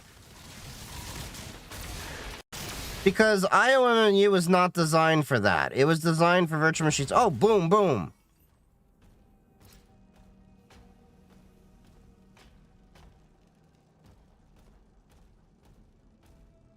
Game shows up as Schedule 1 on TikTok Live. I know. Because TikTok censors are really dumb. And if I schedule it as, like, something like, say, what do you call it? Wolfenstein, it doesn't hammer me as hard for, like, stupid things. You have to understand, TikTok, even considers, like, basic things like, okay, hold on. If I say the word stupid, for example, it will consider that as hate speech.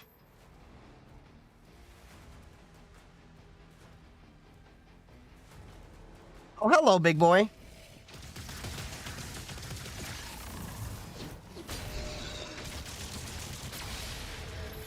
Goodbye, big boy.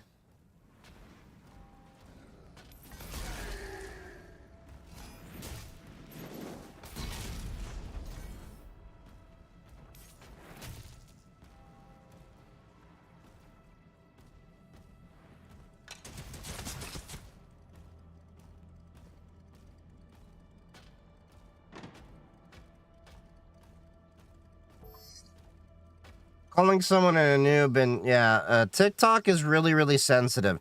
They consider hate speech as things that aren't actually hate speech. Hate speech and hateful behaviors. It's really dumb.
Come on.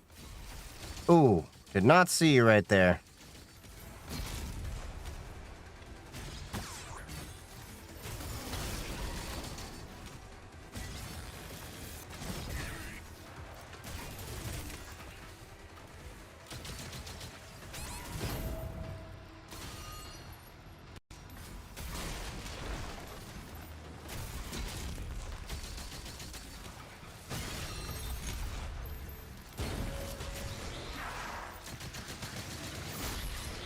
There we go. Come on.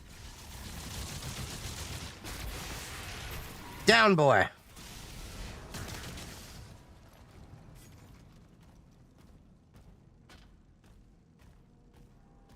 All right. The ad break. Okay, yeah, the ad break's over on the TikTok, Twitch side.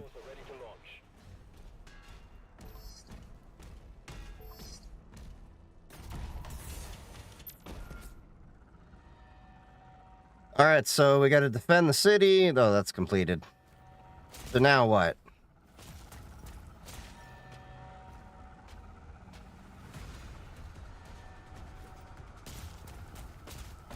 Okay, come on.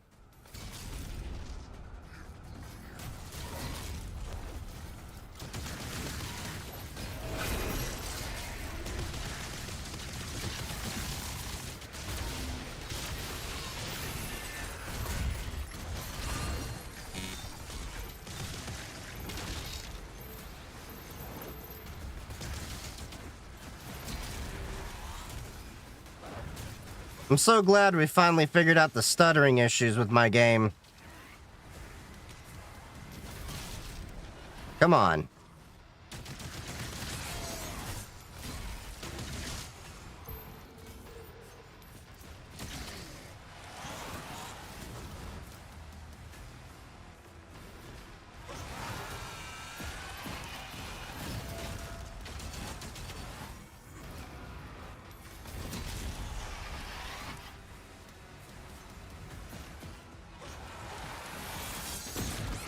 Oh, goddamn.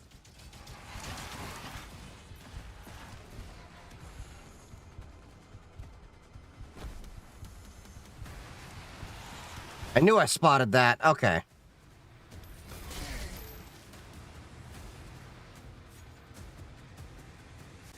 Come on, buddy. Where are you?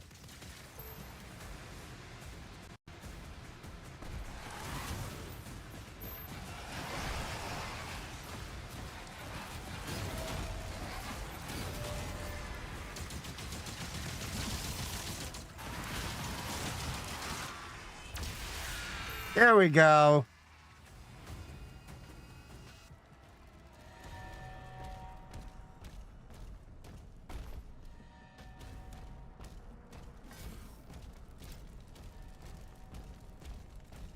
Okay, let's go through the wreckage. Woo, no.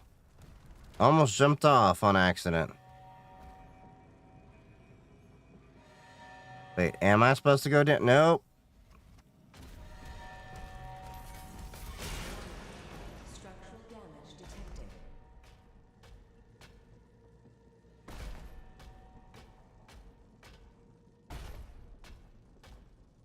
The hell? Oh. That was not clear at all.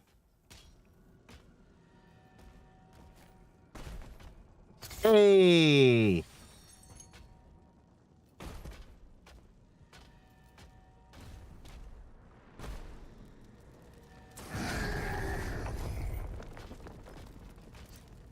Okay. I was like, where the demons at?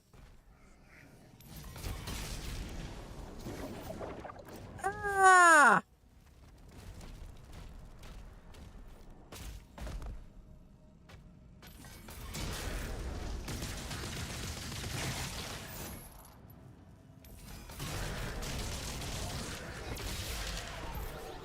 Gotcha, bitch.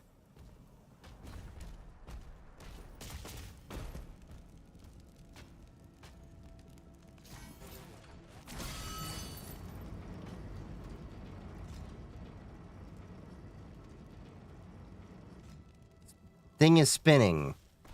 What's in spinning thing? A life sigil. I have max life sigils. Okay. Continuing on. That's kind of annoying. You can only have 3 life sigils. Let me stack them!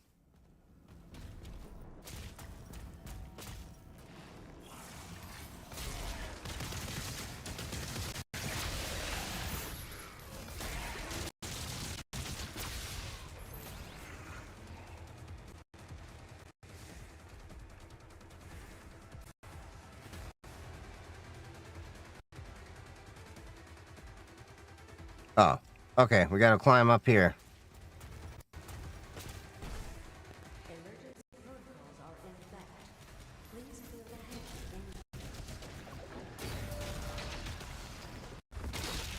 Right into a field. There we go. Come on, boys.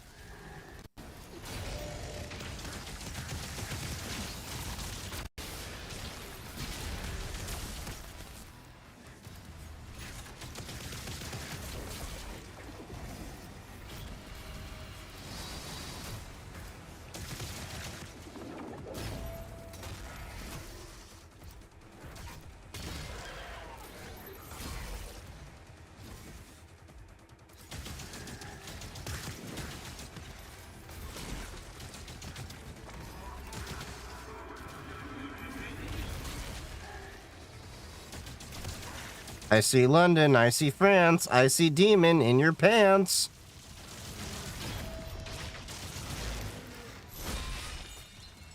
Ah, got your arm.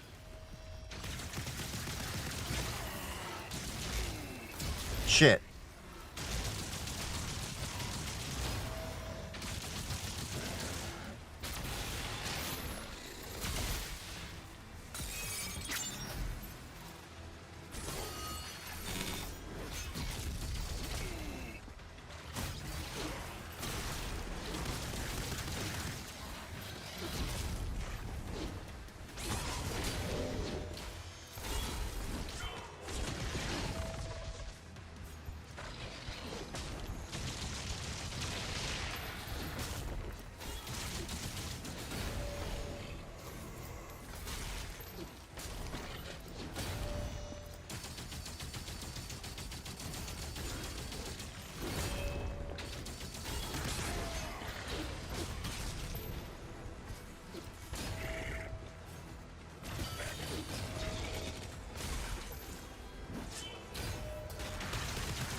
Okay, come on.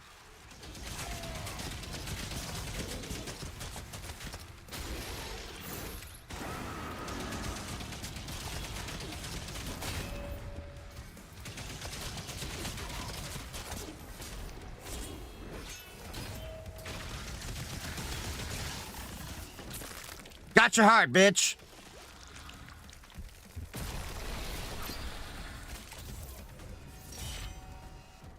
Your soul is mine. Several demonic signals are moving to King Novik's position. Years because people lied to me saying anti-cheat doesn't work. It lags. Layer. Literally works seamlessly out the gate for Proton 90% of games, including most anti-cheats. Well, a lot of the games that have anti-cheats now, developers are actually adding support for because, well, everyone wants Steam Deck to work, and Steam Deck is natively Linux.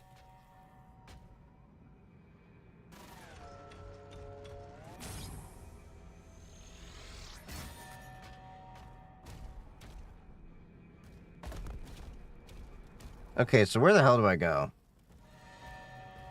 You wipe sitting or standing?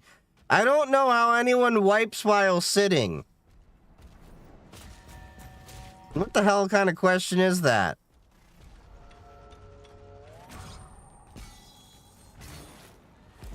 Boing!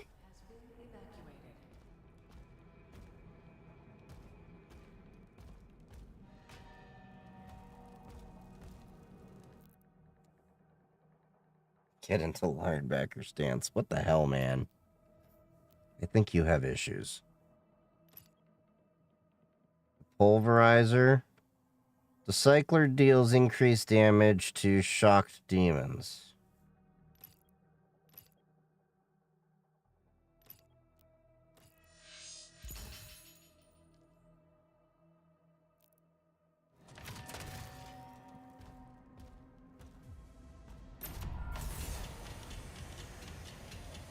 The cycler is definitely my preferred weapon. Alright, so next scene. Tricks, old king.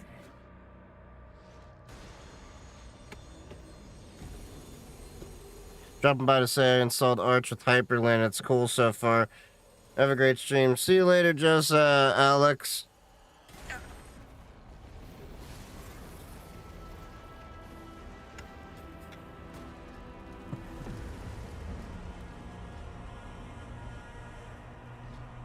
Get some wine poured out for the homies.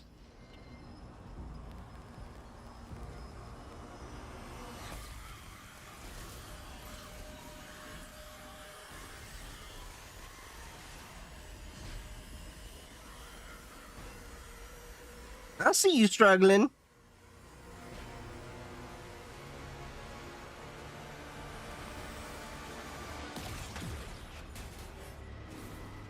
No!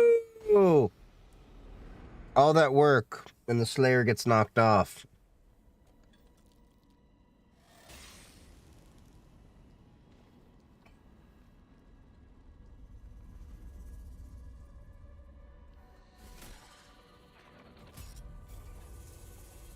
What the hell? So it's empty? Tell me where it is.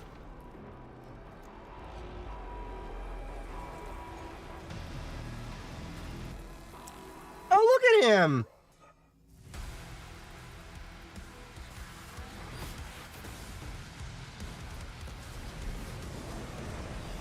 Falls off, falls in a giant battle suit, goes boom boom.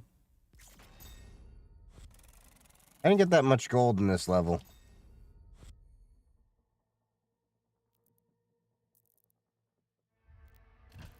Alright. Let's continue on. We're in chapter 8.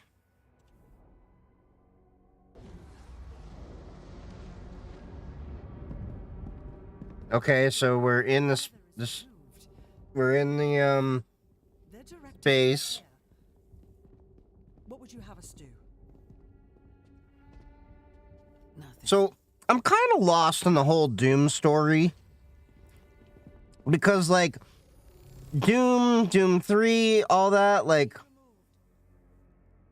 We scanned it. Like, how the hell does this fall in? It's wired to a detonator. I feel like we've gone so far off from demons in space. You saw that. We call it the Heart of Argent. Anyone who wields it, they'd have the power of a god. Stronger than maybe even you. But the heart is incomplete. It's made up of 2 parts. The other half is a power source, and we don't know where it is. Valen's search party is still active. How can she see? She's got like 6 eyes. Control of it. This is a prequel to 2016. But Doom 3 preceded all of that.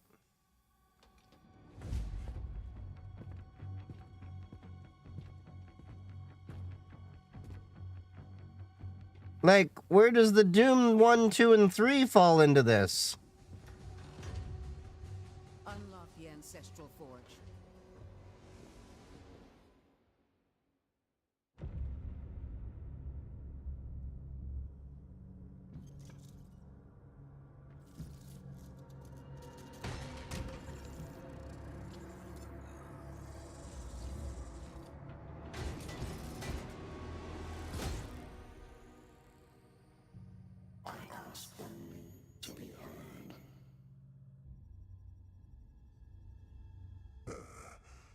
Contact the ministry.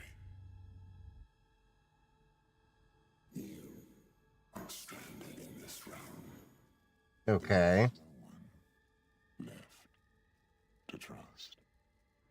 That is why you allow me to speak.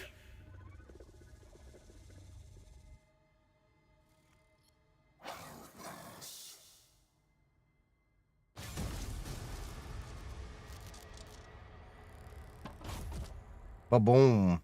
That's a big gun.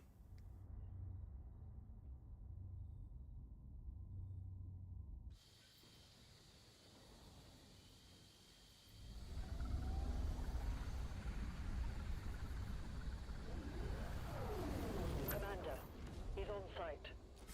Good. Get a team Okay. to sweep the forest when we're done. I'm meeting him at the forge. Let's see. Where are we at? Ooh, piece of candy. Ooh, piece of candy. Ooh, piece of candy. Ooh, piece of candy. Ooh, piece of candy.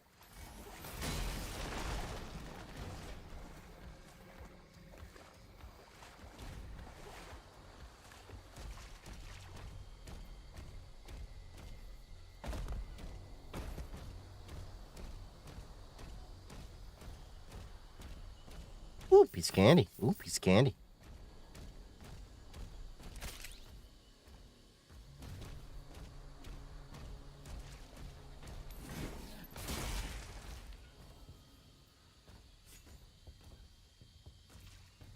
My people guarded this forest for generations.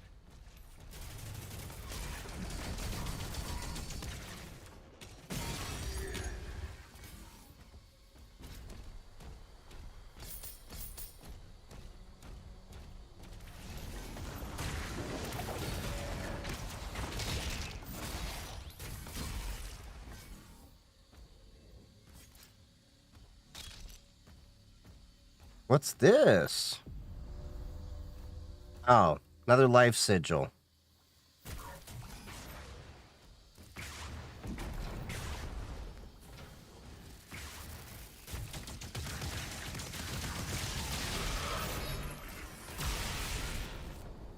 What? No heavy metal music? Are these guys not serious enough for me to, you know...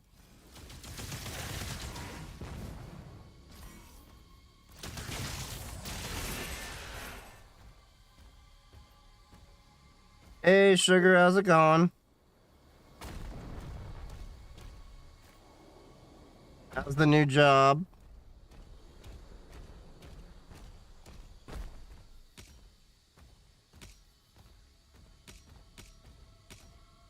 Okay, come on. I want my field of demons. You'll need a key to continue through that gate. Good, tired, but it was a relatively easy day. Yeah, the early days are usually the easiest. Doom Eternal. Most advanced game that can run on Linux. Almost all the games can run on Linux. I'm running Doom, what you call it? Dark Ages right now.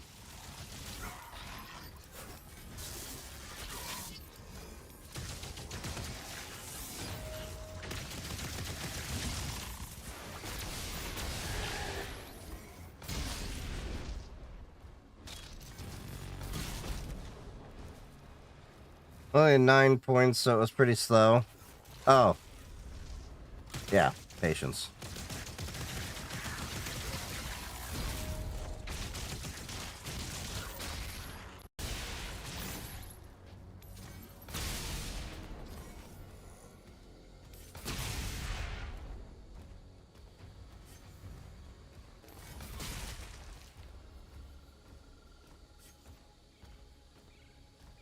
Wait, did I get... Oh, I'm at max ammo already? Alright. Ooh, piece of candy. Ooh, piece of candy. Ooh. I don't know how isn't common sense cybersecurity is not an entry-level field. You'd be surprised how many people just get upset. Well, like, why are all these jobs that are like entry-level? And yeah, I don't understand why people don't understand that there's a lot of fields that the entry-level positions usually have some conceptual knowledge beforehand.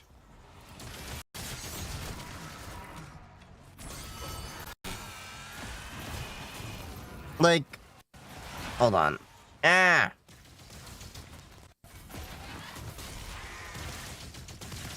Like, for example, you have a lot of people that are like, well, entry-level cardiology. Well, yeah, you got to be a doctor for a few years before you can actually be, gain your specialization into cardiology. It's kind of the same thing with cyber.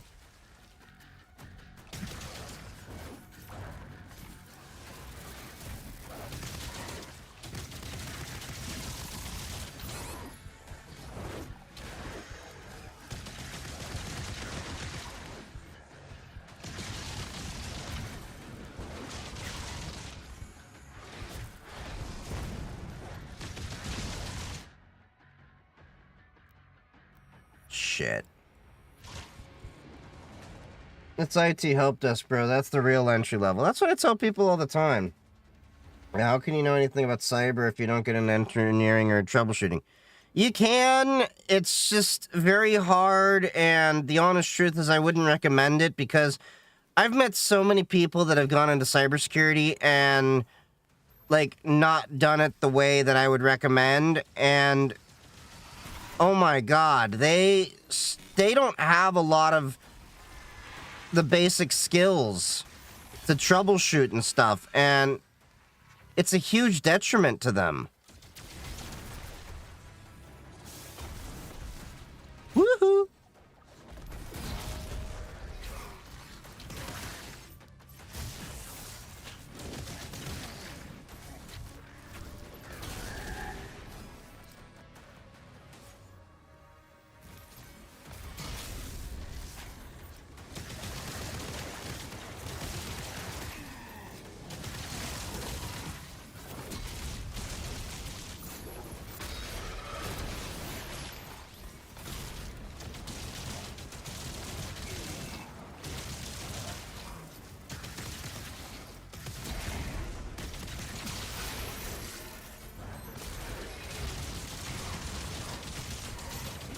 Oh, come on.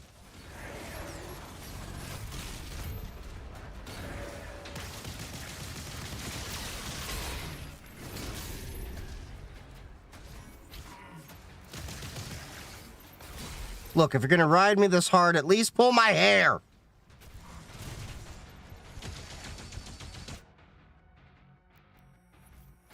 I don't want to use a life sigil. Also, the best path is to go to the military for tech, but got my associates in IT. Yeah, but then a lot of military people don't have a lot of the necessary skills too, and it's kind of annoying. Is the market oversaturated with people who don't know what they're doing? Like they don't like comp computers. Yeah, it's getting that way, and it's kind of annoying.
Fuck.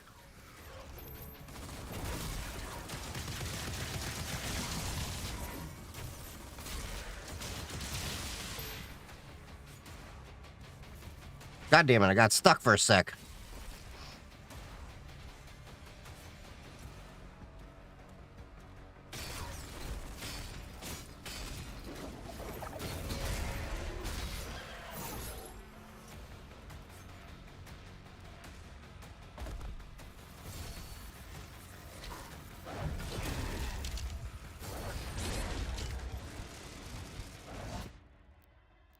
Fuck it, we'll use one.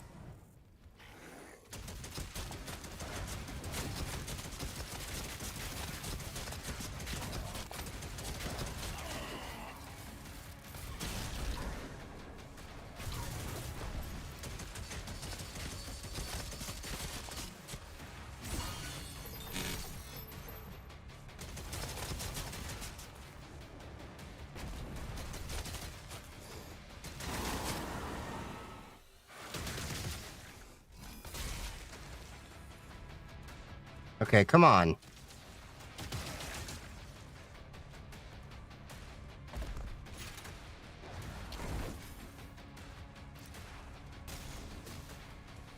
The first rule of Doom, always keep moving.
That's right, shotty to the face.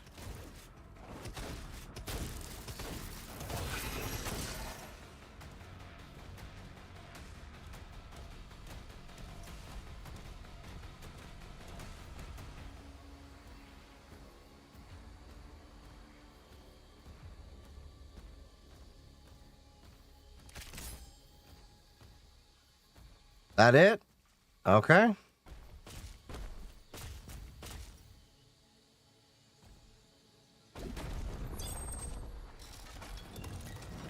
We lost hundreds when they took control of the mine.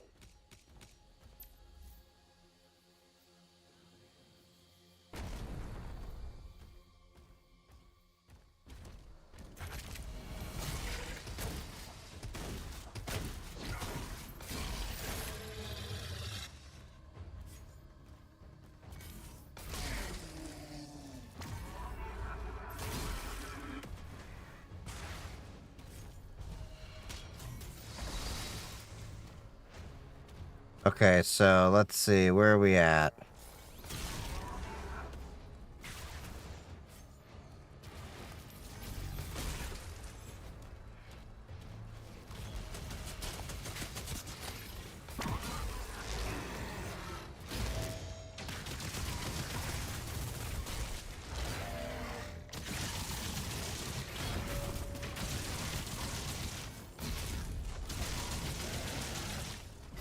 That's right. Got your arm.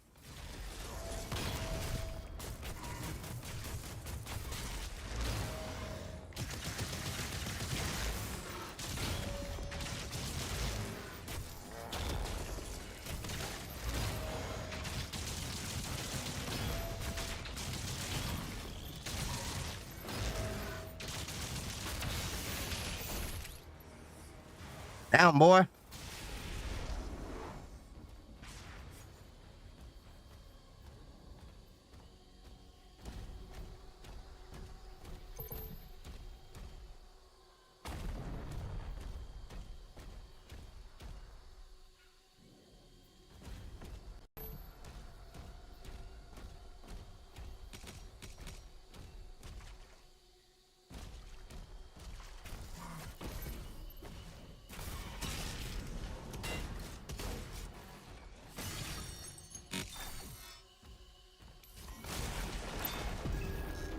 Sweet, found a secret.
Sweet. All right.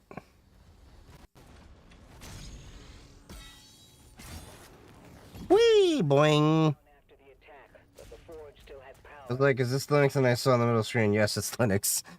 Yeah, because I had a bunch of people asking me, and like, why do you put that? And I'm like, because people were asking me.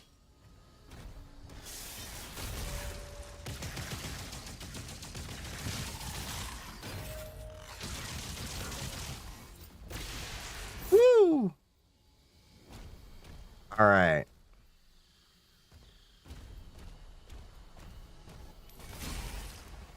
She'll be coming around the mountain when she comes. She'll be coming around the mountain when she comes.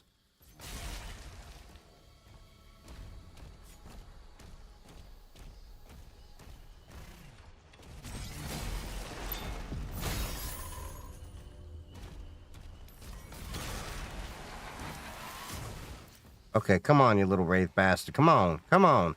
No, Revenant. What are these called? Revenants, I think?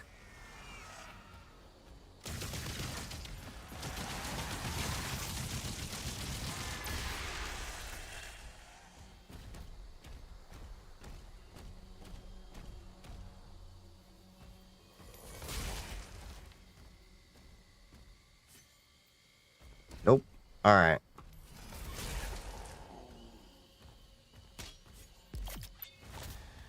Alright, Sentinel Shrine. What do we have available? Dealing damage to a demon with the combat shotgun applies burn. But then on the melee side... Nope.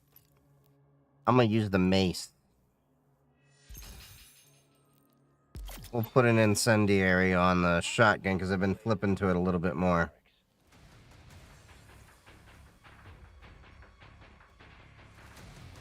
All right, kick the tires, light the fires. Let's get this party started.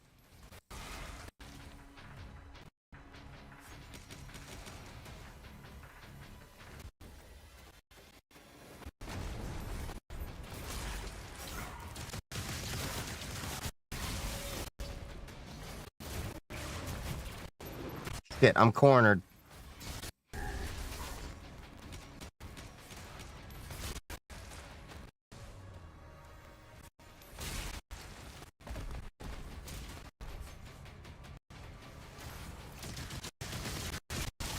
You look like you need Ozempic. There you go. Ultimate weight loss.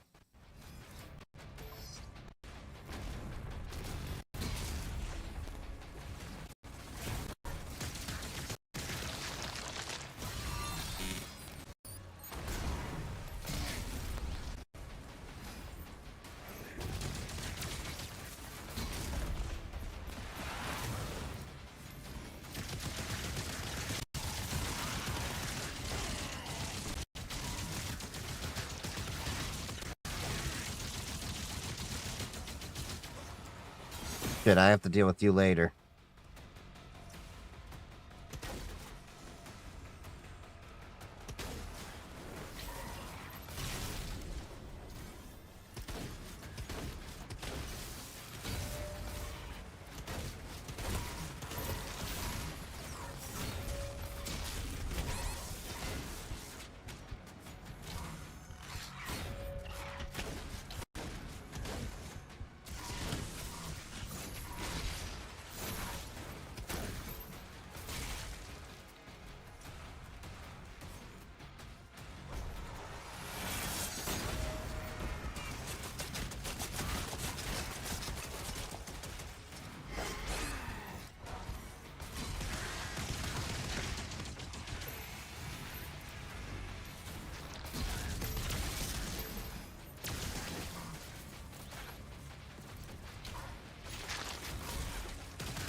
Here we go. Down, boy.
Got your heart. What power up? What power up? More armor.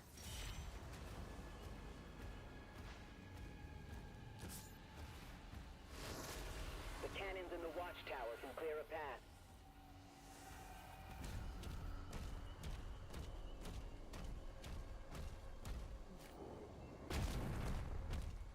Always be moving.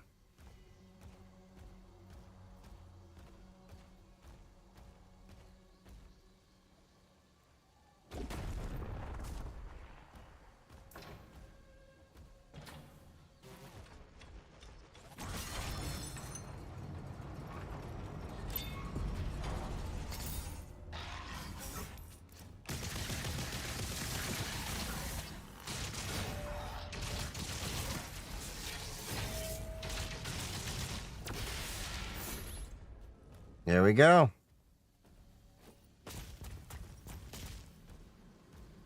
Found that secret. Anything else?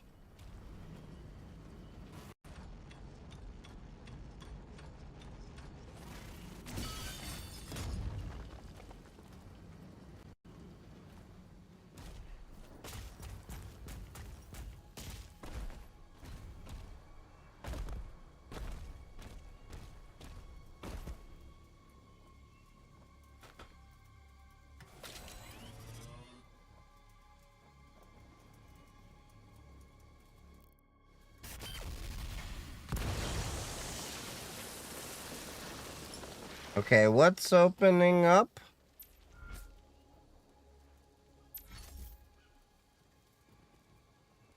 Reach the mine entrance. I don't know what that is.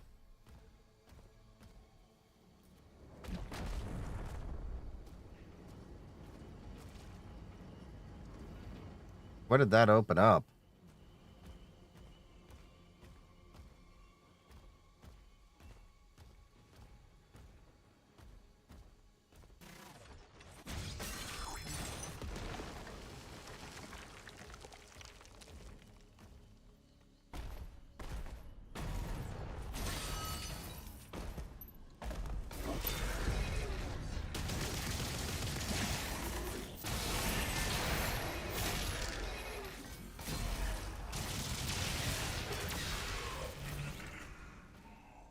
Come on. At least give me a challenge.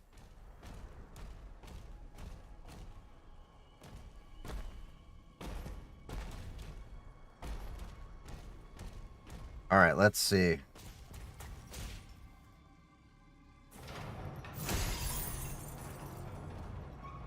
Hooray! I got the smashy smashy.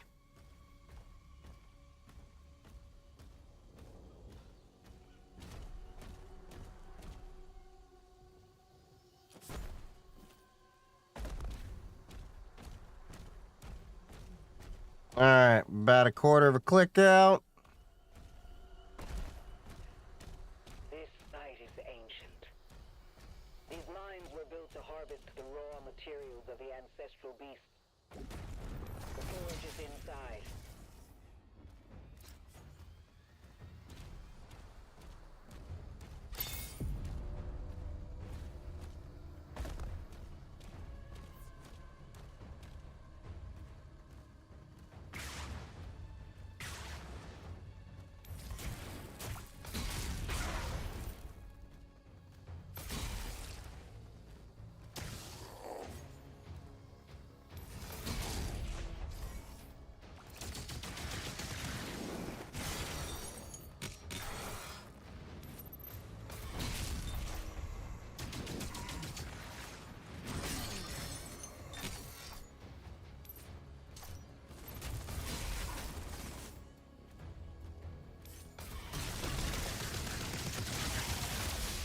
Little dazed and confused there, bud.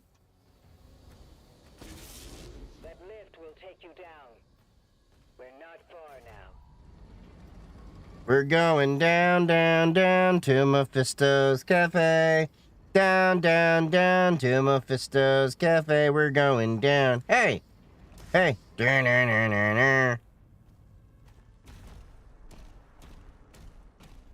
Ooh. Do I get a new boom boom? Oh, it looks like it goes. Oh, yeah, super boom.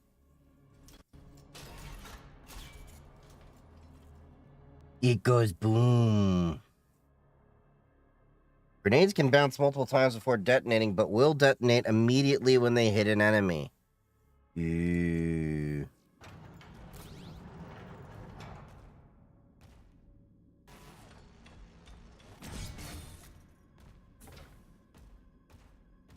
We can enhance your weapons inside the forge. Me like.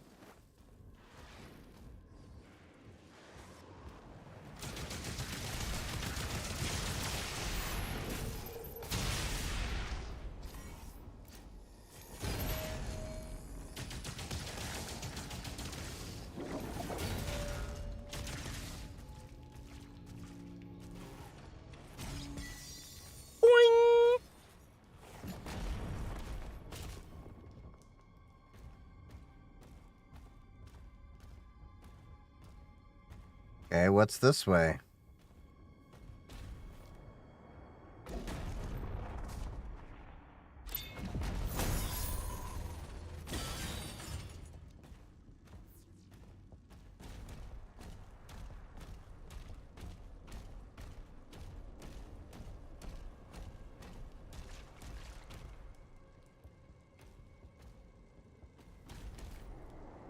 Superhero landing! Superhero landing! Picking up high levels of demonic presence near the forge.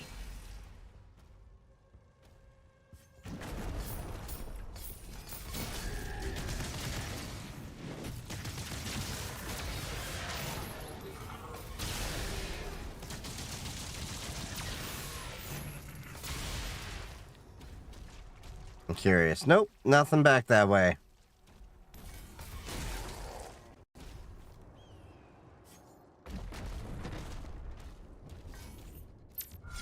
Hey, another life sigil. 3 for 3. Let's go on.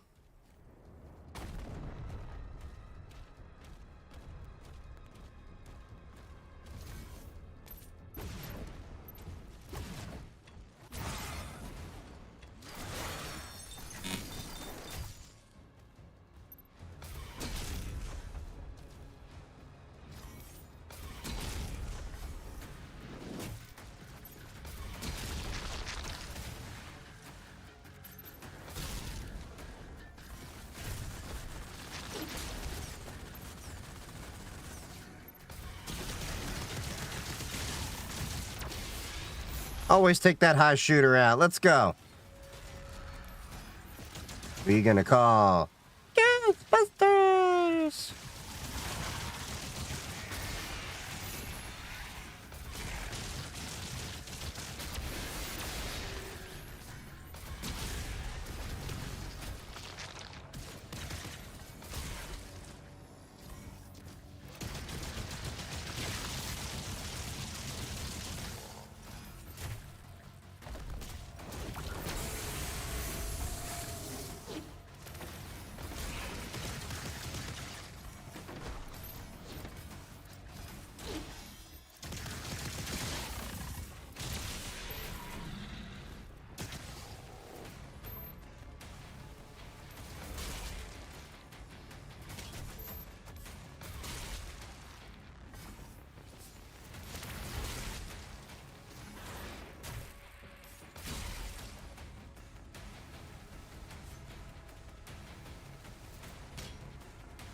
Okay, who did I miss? What the hell? Oh. You look fun.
Fine, we'll use a life sigil.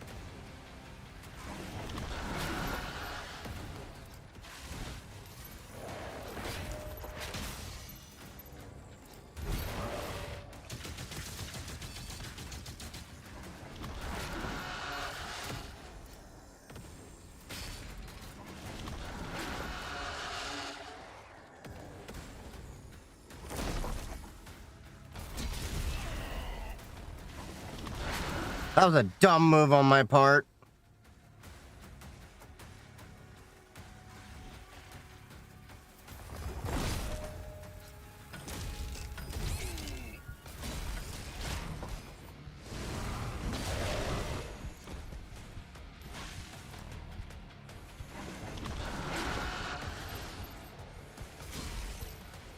Need health.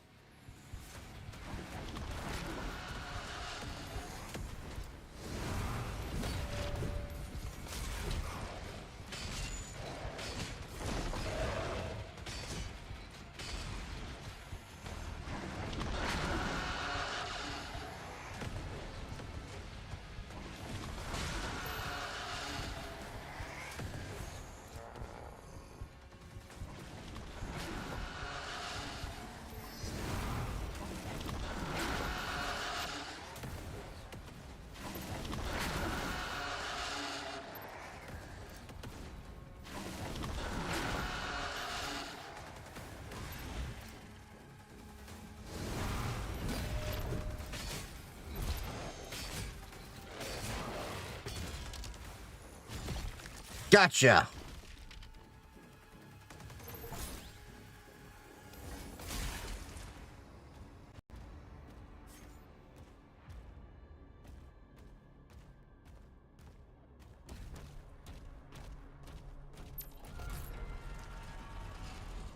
Sweet. Oh. Hey, 83% complete on that. That's a B minus. I got most of the gold. No rubies. I got my demonic essence armor. I got 7 out of 11 secrets. I got the 1 codex entry. No collectible toys.